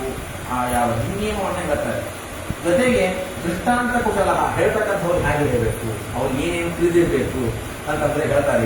ಇಲ್ಲೇ ನಾವು ಹೇಳೋರು ಹೇಗಿರಬೇಕು ಅಂತಂದ್ರೆ ವಿರಕ್ತರಾಗಿರಬೇಕು, ವೈಷ್ಣವರಾಗಿರಬೇಕು, ಬ್ರಾಹ್ಮಣರಾಗಿರಬೇಕು, ವೇದಶಾಸ್ತ್ರ ವಿಶಾರದರಾಗಿರಬೇಕು, ಒಳ್ಳೊಳ್ಳೆ ಲೌಕಿಕ ದೃಷ್ಟಾಂತವನ್ನ ಹೇಳಿ ಚೆನ್ನಾಗಿ ಮನಮುಟ್ಟುವಂತೆ ಹೇಳಬೇಕು, ಚೆನ್ನಾಗಿ ವಿಸ್ತಾರವಾಗಿ ಚೆನ್ನಾಗಿ ಹೇಳಬೇಕು ಅಂತ ಅಂತಾರೆ. ನಮಗಿರೋದು 9 ದಿವಸ, 1 ಗಂಟೆ ಅಂತ ಇಟ್ಕೊಂಡ್ರೆ 9 ಗಂಟೆಗಳು. ಹರಿವಂಶ ಪೂರ್ಣ ಎಷ್ಟಿದೆ ಅಂತಂದ್ರೆ 3 ಪರ್ವಗಳು. ಮೊದಲಿಗೆ ಹರಿವಂಶ ಪರ್ವ, ಆಮೇಲೆ ವಿಷ್ಣು ಪರ್ವ, ಆಮೇಲೆ ಭವಿಷ್ಯ ಪರ್ವ. 3 ಪರ್ವ ಸೇರಿಸಿದರೆ ಸುಮಾರು 318 ಅಧ್ಯಾಯ ಇದೆ. 318 ಅಧ್ಯಾಯಗಳನ್ನ 9 ದಿವಸದಲ್ಲಿ ಕೇಳಬೇಕು ಅಂತಂದ್ರೆ ಸುಮಾರು ಒಂದು ದಿವಸಕ್ಕೊಂದು 30-35 ಅಧ್ಯಾಯ ಕೇಳಬೇಕಾಗುತ್ತೆ. 35 ಅಧ್ಯಾಯ ಒಂದು ದಿವಸದಲ್ಲಿ 1 ಗಂಟೆಯಲ್ಲಿ ಹೇಳಬೇಕು ಅಂತಂದ್ರೆ ಓಡ್ತಾ ಹೋದರೂ ಕೂಡ ಅದರ ಅನುಕ್ರಮಣಿಕೆಯನ್ನು ಕೂಡ ನಮ್ಮಿಂದ ಹೇಳಿ ಸಾಧ್ಯ ಇಲ್ಲ. ಹೀಗಾಗಿ ಮೊದಲಿಗೆ ಋಷಿಗಳ ದೇವರ ಸನ್ನಿಧಾನದಲ್ಲೇ ನನ್ನ ಪ್ರತಿಜ್ಞೆ ಪೂರ್ಣವಾಗಿ ಹೇಳುವ ಯೋಗ್ಯತೆ ನನ್ನದಲ್ಲ, ಹೇಳುವ ಮಂದಮತಿಯಾದಂತಹ ಅದು ಸಾಧ್ಯವಿಲ್ಲ. ಕೇವಲ ಇದರಲ್ಲಿ ಹೇಳುವಂತಹ ಅತ್ಯಂತ ನನಗೆ ಅರ್ಥ ಆಗಿರುವಂತಹ ವಿಷಯ, ಸ್ವಾರಸ್ಯವಾದಂತಹ ವಿಷಯ, ಇಷ್ಟವಾದಂತಹ ವಿಷಯಗಳನ್ನ ಆದಷ್ಟು ಸಂಪೂರ್ಣವಾಗಿ ಹೇಳೋದಕ್ಕೆ ಅಲ್ಲಲ್ಲಿ ತೆಗೆದುಕೊಂಡು ಸಂಪೂರ್ಣವಾಗಿ ಹೇಳೋದಕ್ಕೆ ವಿಷಮಯರೇ ಸಾಧ್ಯ, ಅವರಿಗೆ ಮಾತ್ರ ಯೋಗ್ಯ, ನಮಗೆ ಸಾಧ್ಯ ಇಲ್ಲ. ಆದರೂ ಇದನ್ನ ಅಲ್ಲಲ್ಲಿ ಇರುವಂತಹ ಅದ್ಭುತವಾದಂತಹ ವಿಷಯಗಳನ್ನ, ರೋಮಾಂಚಕಾರಿಯಾದ ಭಕ್ತಿವಿರೇಕಕರವಾದಂತಹ ವಿಷಯಗಳನ್ನು ಮಾತ್ರ ಹೇಳುವ ಪ್ರಯತ್ನವನ್ನು ಮಾಡ್ತಾ ಇದ್ದೇನೆ. ಹೀಗೆ ಈ ಯಾವ ಹರಿವಂಶವನ್ನ ಇಂಥವರು ಹೇಳಬೇಕು, ಇಂಥವರ ಕಡೆಯಿಂದ ಹೇಳಿಸಬೇಕು. ವೇದಾಂತಗಳನ್ನ ತಿಳಿದಿರತಕ್ಕಂತಹ ಗುರುಗಳಿಂದ, ಬ್ರಹ್ಮವಾದಿಗಳಿಂದ, ಬ್ರಾಹ್ಮಣರಿಂದ ಹೇಳಬೇಕು. ಜೊತೆಗೆ 3-4 ಜನ ಅವರಿಗೆ ಸಹಕಾರಿಯಾಗಿ ಇರಬೇಕಂತೆ. ನಾವೇನಾದರೂ ಮಾಡ್ತಾರೆ ತೆಗೆದುಕೊಳ್ಳೋದಿಕ್ಕೆ, ಅಥವಾ ನಾವೆಲ್ಲ ವ್ಯವಸ್ಥೆಯನ್ನು ಮಾಡ್ತಿರ್ತೀವಿ, ಮಧ್ಯ ಎದ್ದು ಹೋಗುವಂತಹ ಪ್ರಸಂಗ ಇರುತ್ತೆ, ನಾವು ಯಾರನ್ನು ನೋಡ್ತಾ ಹೇಳಬೇಕು, ಕೇಳೋದೇ ಇಲ್ಲಾಂದ್ರೆ ಯಾರನ್ನು ನೋಡಿ ಹೇಳಬೇಕು. ಹಾಗಾಗಿ ಕಥೆಯಲ್ಲಿ ಹೇಳ್ತಕ್ಕಂಥವರಿಗೆ ಒಂದು ಯಾವುದೇ ಇದಾದಂತಹ ವಿಕ್ಷೇಪ ಆಗದಂತೆ ಕೇಳೋದಿಕ್ಕಾಗಿ ಒಂದು 4 ಜನರನ್ನ ವೃತ್ತಿಕರಣವನ್ನ ಮಾಡಿ ಹೇಳಿಸಬೇಕಂತ ಈ ವಿಧವಾಗಿ ಹರಿವಂಶವನ್ನ ಕೇಳಬೇಕು. ಕಥಾ ವಿಘ್ನ ಸರ್ವಥಾ ಆಗಬಾರದು, ವಿಘ್ನವನ್ನ ತರಿಸಲೇಬಾರದು ಅಂತ ಸಾಮಾನ್ಯವಾಗಿ ನಮಗೆ ಪಾಠ ಹೇಳ್ತಾ ಇರುವಾಗ ನಮ್ಮ ಅಜ್ಜರು ಹೇಳ್ತಿದ್ರು, ಅಥವಾ ಹಿರಿಯರು ಬ್ರಾಹ್ಮಣರೆಲ್ಲ ಹೇಳಿ ಕೇಳಿದ್ರು. ಎಲ್ಲಿ ಪಾಠ ಆಗ್ತಾ ಇರುತ್ತೆ, ಇಲ್ಲಿ ಪ್ರವಚನ ಆಗ್ತಾ ಇರುತ್ತೆ ಅಂಥದ್ದರಲ್ಲಿ ಜೋರಾಗಿ ಮಾತಾಡೋಣ, ಏನೋ ಶಬ್ದ ಮಾಡೋಣ, ಅಲ್ಲಿ ಇಲ್ಲಿ ಓಡಾಡೋಣ, ಅವರಿಗೆ ಹೇಳೋದರಲ್ಲಿ ಮನಸ್ಸು ಇಲ್ಲದಂತೆ, ಏಕಾಗ್ರತೆ ಬರದಂತೆ, ಅಥವಾ ಕೇಳೋವರಿಗೆ ಏಕಾಗ್ರತೆ ಬರದಂತೆ ಸರ್ವಥ ಮಾಡಬಾರದು. ಪೂಜೆ ಆಗುವ ಸ್ಥಳದಲ್ಲಿ, ಪ್ರವಚನ ಆಗುವ ಸ್ಥಳದಲ್ಲಿ, ಪಾಠ ಆಗುವ ಸ್ಥಳದಲ್ಲಿ, ಪಾರಾಯಣ ಆಗುವ ಸ್ಥಳದಲ್ಲಿ, ಜಪ ಅರ್ಚನೆಯನ್ನು ಮಾಡುವಂತಹ ಸ್ಥಳದಲ್ಲಿ ಆ ಸತ್ಕರ್ಮಕ್ಕೆ ವಿಘ್ನ ಕೊಡದಂತೆ ನಾವು ನಮ್ಮ ಕಾರ್ಯವನ್ನು ಮಾಡ್ತೀವಿ. ಸಾಧ್ಯವಾದರೆ ನಿಧಾನವಾಗಿ ಮಾತಾಡೋಣ, ಅದರಿಂದಲೂ ಅವರಿಗೆ ತೊಂದರೆ ಆಗುವುದಾದ್ರೆ ಅಲ್ಲಿಂದ ದೂರ ಹೋಗಿ ಮಾತನಾಡಬೇಕೆ ಹೊರತು ಕಥಾವಿಘ್ನವನ್ನು ವ್ಯವಹಾರ ಮಾಡಬಾರದು. ಆ ಯಾವ ಕಥಾವಿಘ್ನ ಆಗದೇ ಇರೋದಕ್ಕಾಗಿ ಕಥಾವಿಘ್ನ ವಿನಾಶಾಯ ಗಣನಾಥಂ ಪೂಜೆಯೇ, ಗಣಪತಿಯನ್ನು ಪೂಜೆ ಮಾಡಬೇಕು ಎಂಬುದಾಗಿ ಈ ಯಾವ ಹರಿವಂಶ ಮಹಾತ್ಮ ಪಾರ್ಮಪುರಾಣ ಹೇಳಲಾಗಿದೆ. ಪುರಾಣ ಪೂಜನ ಪ್ರೋಕ್ತಂ ವಿಧಿನ ಷೋಡಶೇನತು, ಪುರಾಣವನ್ನು ಇಟ್ಟು ಪೂಜೆ ಮಾಡಬೇಕು, ಷೋಡಶೋಪಚಾರ ಪೂಜೆ ಮಾಡಬೇಕು, ದೇವರನ್ನು ಆವಾಹನ ಮಾಡಿ ಪೂಜೆ ಮಾಡಬೇಕು, ಶ್ರೀಕೃಷ್ಣ ಪರಮಾತ್ಮನನ್ನು ಆವಾಹನ ಮಾಡಿ ಪೂಜೆ ಮಾಡಬೇಕು. ಷೋಡಶೋಪಚಾರ ಪೂಜೆಯನ್ನ ವಿಶೇಷವಾಗಿ ಮಾಡಬೇಕು. ಅದು ಸಣ್ಣ ಮಕ್ಕಳಾಗಬಹುದು, ಯುವಕರಾಗಬಹುದು, ವಯಸ್ಸಾದವರಾಗಬಹುದು, ದರಿದ್ರರಾಗಬಹುದು, ದುರ್ಬಲರಾಗಬಹುದು, ಪುರಾಣವನ್ನು ಕೇಳತಕ್ಕಂಥವರಲ್ಲಿ ದೇವರ ಸನ್ನಿಧಾನ ಇರ್ತದೆ. ಹೀಗಾಗಿ ಆ ಯಾವ ಭಕ್ತಿ ಶ್ರದ್ಧೆಯಿಂದ ಪುರಾಣವನ್ನು ಶ್ರವಣ ಮಾಡತಕ್ಕದ್ದು. ಗುರವಸ್ತಂತಿ ಲೋಕಸ್ಯ ಜನ್ಮಕೋ ಗುಣಕಶ್ಚಯಿ, ಗುರುಗಳು ಅಂತಂದ್ರೆ ಯಾರು?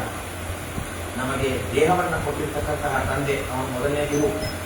ಜ್ಞಾನೋಪದೇಶವನ್ನು ಮಾಡುವಂತಹ ಆ ಯಾವ ಅವರು ಮುಖ್ಯವಾದಂತಹ ಅವರು ಗುರುಗಳಾಗ್ತಾರೆ. ಅದರಂತೆ ಪುರಾಣ ಹೇಳತಕ್ಕಂಥವರು ಅವರು ಕೂಡ ಆ ಯಾವ ಗುರುಗಳ ಸ್ಥಾನವನ್ನು ಪಡೀತಾರೆ. ಯಾಕೆ ಅಂತಂದ್ರೆ ಇವರೆಲ್ಲರೂ ಕೂಡ ನಮಗೆ ಈ ಸಂಸಾರದ ತಾಪವನ್ನು ಪರಿಹಾರ ಮಾಡತಕ್ಕಂಥವರು ಅನ್ನೋದಕ್ಕಾಗಿ ಇವರನ್ನ ಭಕ್ತಿಯಿಂದ ಶ್ರದ್ಧೆಯಿಂದ ಕೂತು ಇದರನ್ನು ಕೇಳತಕ್ಕಂಥದ್ದು. ಪುರಾಣ ಇನ್ನು ಪುರಾಣ ಹೇಳೋರು ಹೇಗಿರಬೇಕು, ಕೇಳೋರು ಪುರಾಣ ಹೇಳೋರಲ್ಲಿ ಯಾವ ಭಾವನೆ ಇಟ್ಕೋಬೇಕು ಅಂತ ಹೇಳಿದ್ರು, ಕೇಳೋರು ಹೇಗಿರ್ಬೇಕು ಅಂತ ಹೇಳಿದ್ರು.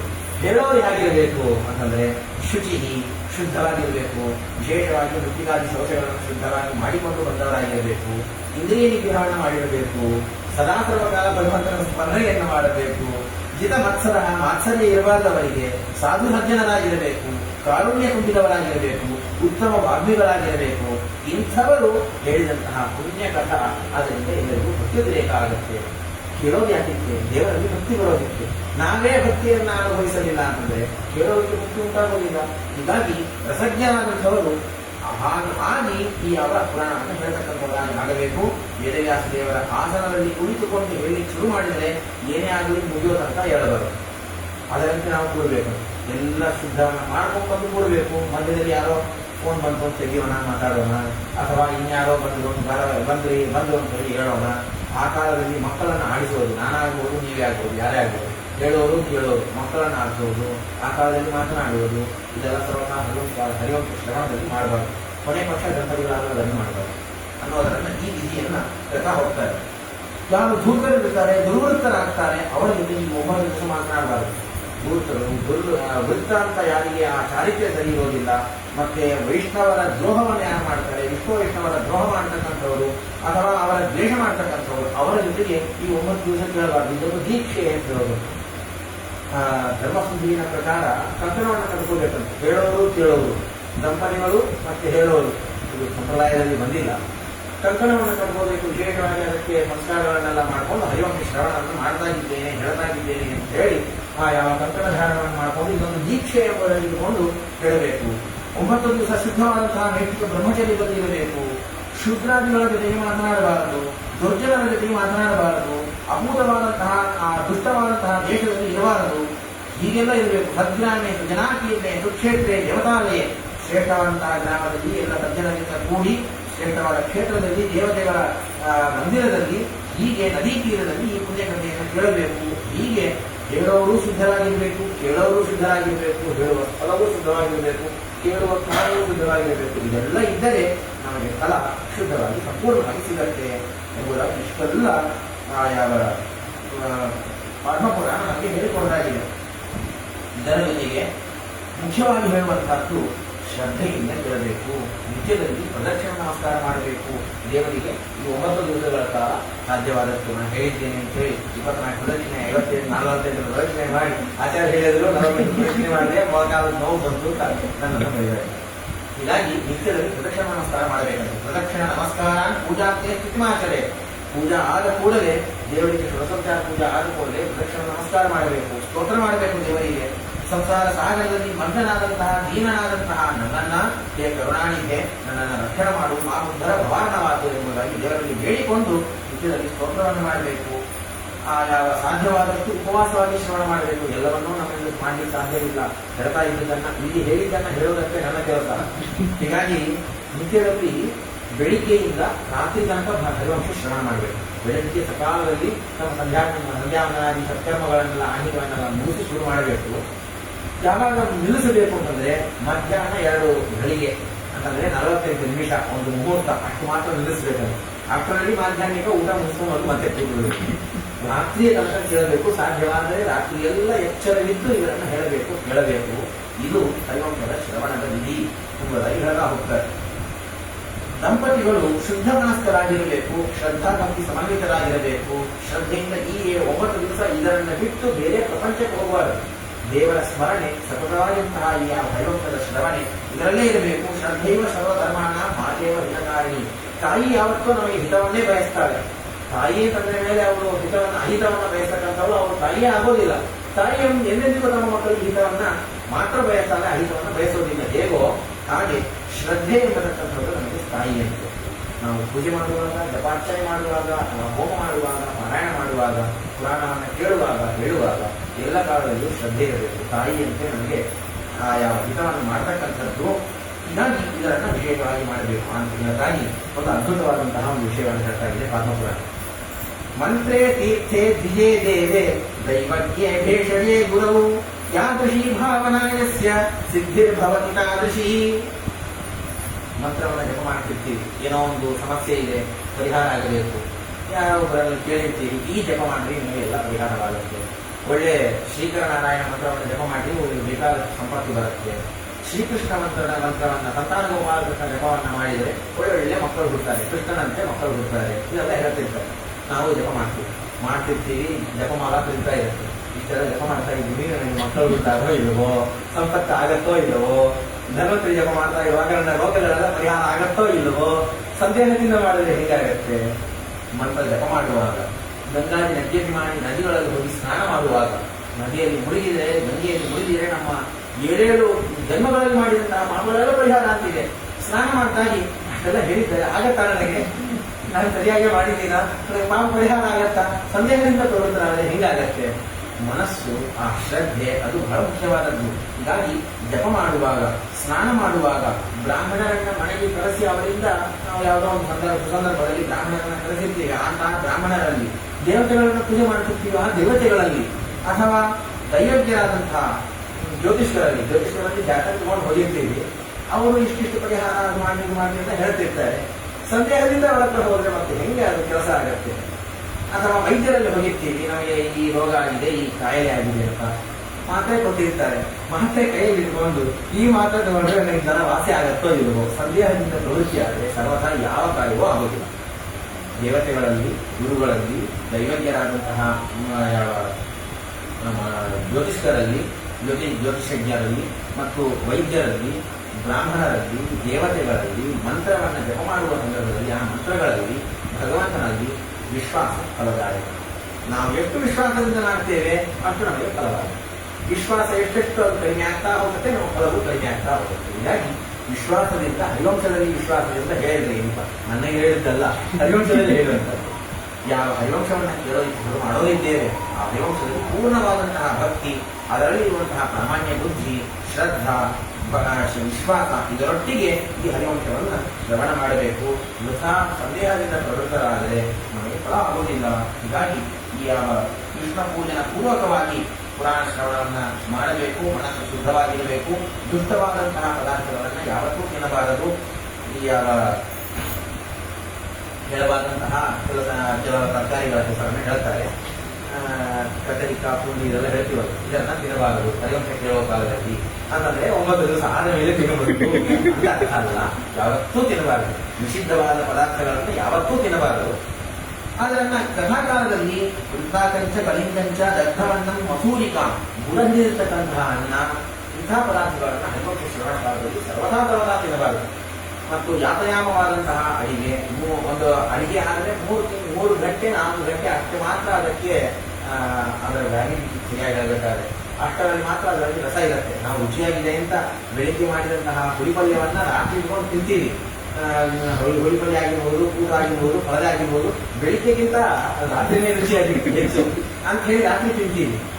ಆದರೆ 3-4 ಗಂಟೆ ಮೀರಿ ಹೋದರೆ ಅದರಲ್ಲಿ ರಸ ಇರೋದಿಲ್ಲ, ನೀರಸವಾಗುತ್ತೆ. ಇದರನ್ನ ಸರ್ವಥಾ ಯಾವ ಕಾಲಕ್ಕೂ ತಿನ್ನಬಾರದು ಅಂತ ಹೇಳಿ ಈ ಹರಿವಂಶ ಕಾಲದಲ್ಲಿ, ಶ್ರವಣ ಕಾಲದಲ್ಲಿ ಸರ್ವಥಾ ತಿನ್ನಬಾರದು. ಇಂತಹ ದುಷ್ಟವಾದಂತಹ ಅನ್ನವನ್ನ, ಭೂತ ಪರಿಶಿತವಾದಂತಹ ಅನ್ನವನ್ನ ಸರ್ವಥಾ ತಿನ್ನಬಾರದು ಎಂಬುದಾಗಿ ಈ ವಿಧವಾಗಿ ನಿಷ್ಠೆಯಿಂದ ಯಾವ ಪುರುಷರು ಅಥವಾ ಸ್ತ್ರೀಯರು ಕೇಳುತ್ತಾರೆ, ಅಕ್ಷಯವಾದಂತಹ ಲೋಕ ಪ್ರಾಪ್ತಿಯಾಗತ್ತೆ. ಎಲ್ಲ ನರಕಗಳಿಂದ ಅವರು ಉದ್ಧತರಾಗ್ತಾರೆ. ಯಾವತ್ತೂ ಕೂಡ ಕಥಾ ವಿಕ್ಷೇಪವನ್ನ ಮಾಡದೇ ಕೇಳಬೇಕು. ಇದಕ್ಕೊಂದು ಕಥೆಯನ್ನ ಪಾಲ್ಪುರಾಣ ಹೇಳ್ತಾ ಇದ್ರು. ಹಿಂದೊಮ್ಮೆ ಒಬ್ಬ ಬ್ರಾಹ್ಮಣರಿದ್ದರಂತೆ. ಅವನಿಗೆ ಕಥೆಯನ್ನು ಕೇಳೋದ್ರಲ್ಲಿ, ಪುರಾಣ ಕೇಳೋದ್ರಲ್ಲಿ ಬಹಳ ಆಸಕ್ತಿ. ಇಂತಹ ಬ್ರಾಹ್ಮಣ ಒಬ್ಬ ಇದ್ದಾನೆ ಅಂತ ಅವನ ಹೆಂಡತಿ ಹೇಗಿರಬೇಕು, ಅದಕ್ಕೆ ನೇರ್ಮಾರ್ಗಿರ್ಬೇಕಲ್ವಾ. ಹೀಗಾಗಿ ಕರ್ಕಶ ಅಂತ ಹೆಸರು. ಹೆಂಡತಿ ಹಾಗಿರೋದಿಲ್ಲ ಪಾಪ.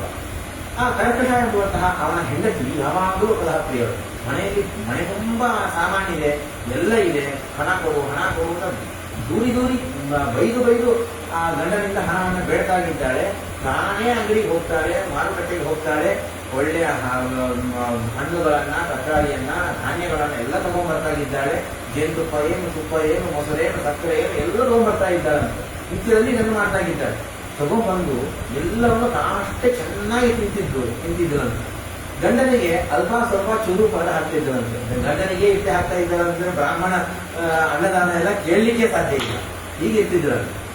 ಒಂದು ದಿವಸ ನಿತ್ಯದಲ್ಲಿ ಒಂದು ದೇವಾಲಯಕ್ಕೆ ಹೋಗೋದು, ಪುರಾಣಗಳನ್ನು ಕೇಳೋದು, ಇದೇ ಪದ್ಧತಿಯಾಗಿ ಇಟ್ಕೊಂಡಿದ್ದ ಬ್ರಾಹ್ಮಣ. ಅವನು ನಿತ್ಯದಲ್ಲಿ ಆ ದೇವಾಲಯಕ್ಕೆ ಹೋಗೋದು, ಗಂಡನನ್ನು ಬಾಯಿ ಬಂದು ಬೈತಿದ್ದ. ಅಲ್ಲಿ ಪುರಾಣ ಹೇಳೋರಿಗೂ ತೋಚೋನಿಲ್ಲ, ಕೇಳೋರು ಯಾರಿಗೂ ತೋಚೋನಿಲ್ಲ. ಹಾಗೆ ಅವಳು ಬೈತಿದ್ದರಂತೆ. ಎಷ್ಟು ಬೈತಿದ್ಲು ಅಂತಂದ್ರೆ, ಮನೆಯಲ್ಲಿ ಎಣ್ಣೆ ಇಲ್ಲ, ಬೆಲ್ಲ ಇಲ್ಲ, ಧಾನ್ಯಗಳಿಲ್ಲ, ಬೇಳೆಗಳಿಲ್ಲ, ಅಡಿಗೆ ಮಾಡೋದಕ್ಕೆ ಕಟ್ಟಿಗೆ ಇಲ್ಲ, ಎಲ್ಲ ಇದೆ ಮನೆಯಲ್ಲಿ, ಬೇಕಂತ ಅವನನ್ನು ಹಿಂಸೆ ಮಾಡಬೇಕು ಅಂತ ಹೀಗೆಲ್ಲ ಬೈತಿದ್ದರಂತೆ. ಅವಳು ಪಾಪ ಶೀಲನಾಗಿ ನಿತ್ಯ ಎಲ್ಲ ಬೈಸ್ಕೊಂಡು ಅವನು ಪುರಾಣ ಕೇಳ್ತಿದ್ದ. ನಿತ್ಯದಲ್ಲಿ ಪುರಾಣ ಕೇಳುತ್ತಿದ್ದಾನೆ, ಇವಳು ನಿತ್ಯದಲ್ಲಿ ಬರೆಯೋದು. ಇದೊಂದು ದಿನಚರಿ ಆಗೋದು. ನಿತ್ಯದಲ್ಲಿ ಕೆಲಸ ಸಾಯಂಕಾಲ ಆದ್ರೆ ಏನ್ ಮಾಡಬೇಕು, ಹೆಣ್ಮಕ್ಳು ಏನ್ ಮಾಡ್ತಾರೆ, ಸಾಯಂಕಾಲ ಆದ್ರೆ ಹೆರಳು ಹಾಕೋತಾರೆ.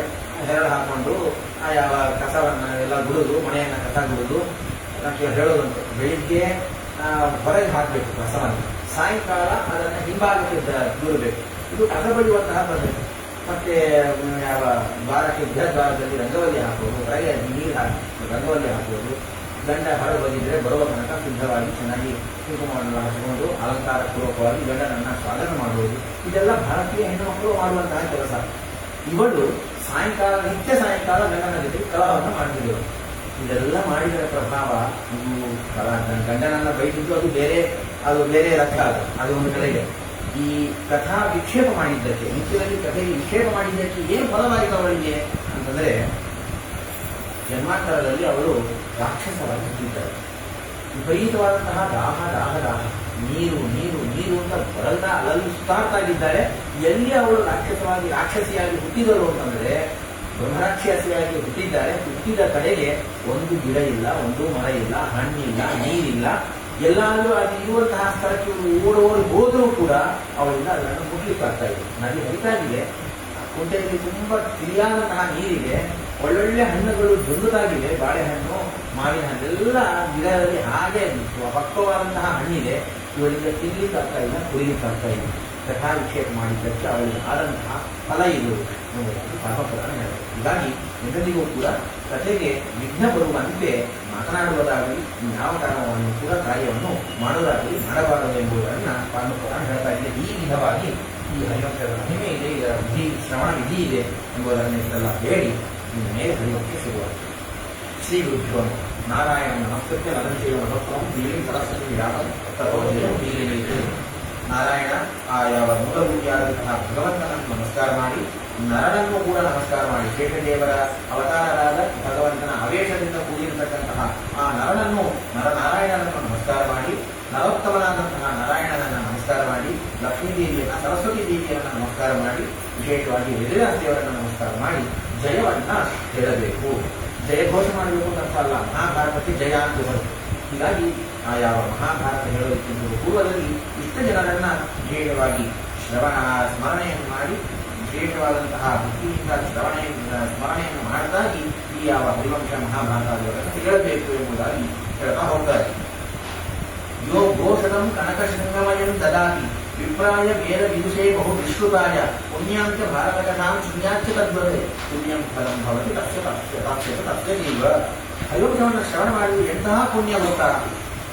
ಯಾವ ಪುರಾಣಕಾರರು ಹೇಳ್ತಾರೆ, ಒಂದು 100 ಆಕಳನ್ನ ಅದರ ಕೊಂಬಿದೆಯಲ್ಲ, ಕೊಂಬಿಗೆ ಬಂಗಾರದ ಕಿರೀಟದಂತೆ ಆ ಕೊಂಬಿಗೆ ಆ ಯಾವ ಕವಚವನ್ನ ಹಾಕಿ, ವಿಶಿಷ್ಟವಾದಂತಹ ಆ ಯಾವ ಪಟ್ಟೆ ವಸ್ತ್ರವನ್ನ, ಆ ಯಾವ ನಮ್ಮ ಕಡೆ ಹೇಳ್ತೀವಲ್ಲ ಪಟ್ಟು ವಸ್ತ್ರವನ್ನು, ಅಂತಹ ವಸ್ತ್ರವನ್ನ, ಒಳ್ಳೆ ವಸ್ತ್ರವನ್ನ ಹೊತ್ತಿಸಿ, ಕಾಲಿಗೆಲ್ಲ ಗೆಜ್ಜೆಯನ್ನು ಹಾಕಿ, ಇಂತಹ 100 ಗೋದಾನವನ್ನ ಒಳ್ಳೊಳ್ಳೆ ಬ್ರಾಹ್ಮಣರಿಗೆ ಕೊಟ್ಟರೆ ಎಷ್ಟು ಪುಣ್ಯವೋ ಅಷ್ಟು ಪುಣ್ಯ ಭಾರತ ಕಥೆಯನ್ನು ಕೇಳಿದರೆ ಅಷ್ಟು ಪುಣ್ಯ ಬರುತ್ತೆ. ಅದಕ್ಕಿಂತಲೂ ಹೆಚ್ಚಾದಂತಹ ಪುಣ್ಯ ಬರುತ್ತೆ. 100 ಅಷ್ಟಮೇಧ ಯಾಗ ಮಾಡಿದರೆ ಎಷ್ಟು ಪುಣ್ಯವೋ ಅಷ್ಟು ಪುಣ್ಯ ಹರಿವಂಶ ಕಥಾದಿಗಳಿಂದ ಉತ್ಪತ್ತಿಯಾಗತ್ತೆ ಇತ್ಯಾದಿಗಳನ್ನು ಬೆಳಕಾಗಿ, ಮೊದಲಿಗೆ ಆ ಯಾವ ಶೌನಕರ ಮತ್ತು ಸೂತ ಪುರಾಣಿಕರ ಇವರ ಒಂದು ಮಾತುಕತೆಯಿಂದ ಶುರುವಾಗ್ತಾ ಇದೆ ಹರಿವಂಶ. ಶೌನಕರು ಹೇಳ್ತಾರೆ, ಸೌತೇಶು ಮಹದಾಖ್ಯಾನಂ ಭವತಾ ಪರಿಕೀರ್ತಿತಂ ಭಾರತಾನಾಂ ಸರ್ವೇಷಾಂ ಪಾರ್ಥಿವಾನಾಂ ತಥೈವ. ಇದರ ಹಿಂದೆ ಏನ್ ಕೇಳಿದ್ದೀವಿ ನಾವು? ಯಾಕೆಂದ್ರೆ ಹೇಳ್ತಾ ಇರ್ತಾರೆ ಹೇಳೋವರಿಗೂ ಒಂದು ಸಂಶಯ ಬರ್ಬೋದು. ನಾನು ಹೇಳ್ತಾ ಹೋಗ್ತಾ ಇದ್ದೀನಿ, ಇವರಿಗೆಲ್ಲ ಅರ್ಥ ಆಯ್ತೋ ಇಲ್ಲವೋ, ಇಲ್ಲೇ ಇದ್ದಾರೋ ಇಲ್ಲವೋ, ಶರೀರ ಇಲ್ಲಿದೆ, ಮನಸ್ಸು ಇಲ್ಲಿದೆಯೋ ಇಲ್ಲವೋ, ಸಂಶಯ ಬರಬಹುದು ಅನ್ನೋದಕ್ಕಾಗಿ ಶೌನಕರು ಹೇಳ್ತಾ ಇದ್ದಾರೆ, ಸೂತ ಪುರಾಣಿಕರು ಹೇಳ್ತಾ ಇದ್ದಾರೆ. ಶೌನಕರು ಹೇಳ್ತಾರೆ, ಇದರವರೆಗೂ ಅದ್ಭುತವಾದಂತಹ ಮಹಾಭಾರತದ ಆ ವಿವಿಧವಾದಂತಹ ರಾಜರ ಕಥೆಗಳನ್ನೆಲ್ಲ ಹೇಳಿದ್ದೀರಿ, ಧರ್ಮವನ್ನು ಹೇಳಿದ್ದೀರಿ, ದೇವತೆಗಳ, ದಾನವರ, ಗಂಧರ್ವರ, ಯಕ್ಷ ರಾಕ್ಷಸರ ಎಲ್ಲರ ಕಥೆಯನ್ನು ಹೇಳಿದ್ದೀರಿ, ದೈತ್ಯರ ಕಥೆಯನ್ನೆಲ್ಲ ಹೇಳಿದ್ದೀರಿ. ಇಷ್ಟೆಲ್ಲ ಹೇಳಿಕೊಂಡು ಒಬ್ಬೊಬ್ಬರ ಕರ್ಮಗಳು ಅತ್ಯಂತ ಆಶ್ಚರ್ಯಕರ, ರೋಮಾಂಚವಾಗಕ್ಕೆ ಕರ್ಮಗಳನ್ನೆಲ್ಲ ನಡೆಸಿದರೆ ನೀವು ಹೇಳಿದ್ದನ್ನೆಲ್ಲ ಕೇಳಿದ್ದಕ್ಕೆ ನಮಗೆ ವಂಶಗಳನ್ನೆಲ್ಲ ಕೇಳ್ತಾ ಬಂದಾಗ ಅವರು ಮಾಡಿದಂತಹ ಅದ್ಭುತವಾದಂತಹ ಕಾರ್ಯಗಳನ್ನು ಕೇಳಿದಾಗ ನಮಗೆ ರೋಮಾಂಚವಾಗ್ತಾಗಿದೆ. ಆದರೆ ಆ ಕುರುಗಳ ವಂಶವನ್ನು ಅವರವರ ಎಲ್ಲೆಲ್ಲಿ ಬಂದಿದ್ದಾರೆ ಅದರಲ್ಲೂ ವಿಶೇಷವಾಗಿ ಆ ಶ್ರೀಕೃಷ್ಣ ಪರಮಾತ್ಮನ ಉತ್ತಮವಾದಂತಹ ವಂಶ, ಆ ಭಗವಂತನ ವಂಶ, ಹರಿಯ ವಂಶವನ್ನ ಹೇಳಬೇಕು ಎಂಬುದಾಗಿ ಪ್ರಾರ್ಥನೆಯನ್ನು ಮಾಡಿದಾಗ ಆವಾಗ ದೂತರ ಮಕ್ಕಳಾದಂತಹ ಉಗ್ರಶ್ರವ ಅವರು ಹೇಳ್ತಾ ಹೋಗ್ತಾರೆ, ಜನಮೇಜಯೇನ ಯತ್ಪೃಷ್ಟ ಶಿಷ್ಯೋ ವ್ಯಾಸಸ್ಯ ಧರ್ಮವಿತ್ ತತ್ತೇಹಂ ಸಂಪ್ರವಕ್ಷ್ಯಾಮಿ ವೃಷ್ಣೀನಾಂ ವಂಶಮಾದಿತಃ. ವೃಷ್ಣಿಗಳ ವಂಶವನ್ನ ಜನಮೇಜಯರು ಕೇಳಿದರು, ಹೇಳುವುದು ಕೇಳಿದರು. ಆ ವೇದವ್ಯಾಸದೇವರ ಶಿಷ್ಯರಾದಂತಹ ವೈಶಂಪಾಯನರು ಅದನ್ನು ಹೇಳಿದರು. ಅದರಲ್ಲೂ ವಿಶೇಷವಾಗಿ ವಿಷ್ಣುಗಳ ವಂಶವನ್ನ, ಯಾದವರ ವಂಶವನ್ನು ಹೇಳಿದ್ದಾರೆ. ಅದನ್ನು ಯಥಾಮತಿಯಾಗಿ ಅವರು ಹೇಳಿದ್ದನ್ನು ನಾನು ಈ ಇತಿಹಾಸವನ್ನು ಹೇಳ್ತೇನೆ. ಜನಮೇಜಯ ಮಹಾಪ್ರಾಜ್ಞ ವೈಶಂಪಾಯನ ವಕ್ರವಿ. ಆವಾಗ ಜನಮೇಜಯ ಏನು ಕೇಳಿದ, ವೈಶಂಪಾಯನವರು ಏನು ಉತ್ತರ ಕೊಟ್ಟರು ಅನ್ನೋದರನ್ನ ಇಲ್ಲಿಂದ ಹರಿವಂಶವು ಪ್ರಾರಂಭವಾಗುತ್ತದೆ. ಜನಮೇಜಯ ಭಾರತ ಕೇಳಿದಂತೆ ಮಹಾಭಾರತವಾಖ್ಯಾನಂ ವಕ್ವರ್ಥಂ ಶ್ರುತಿಸ್ಥಲಂ. ಮಹಾಭಾರತ ಅತ್ಯಂತ ಅನೇಕ ಗರ್ಭಿತವಾದಂತಹ, ವೇದಗಳಲ್ಲಿ ಸಮ್ಮತವಾದಂತಹ, ವೇದೋಕ್ತವಾದ, ವೇದ ಅನುಕ್ತವಾದ ಇದು ಮಹಾಭಾರತದ ಮಹಿಮೆ ಎಂಥದ್ದು ಅಂತಂದ್ರೆ, ರಾಯರು ಪ್ರಾತಸಂಕಲ್ಪ ಗದ್ಯದಲ್ಲಿ ಹೇಳ್ತಾರೆ, ವೇದೋಕ್ತ ತದನುಕ್ತ ಪ್ರಕಾರೇಣ.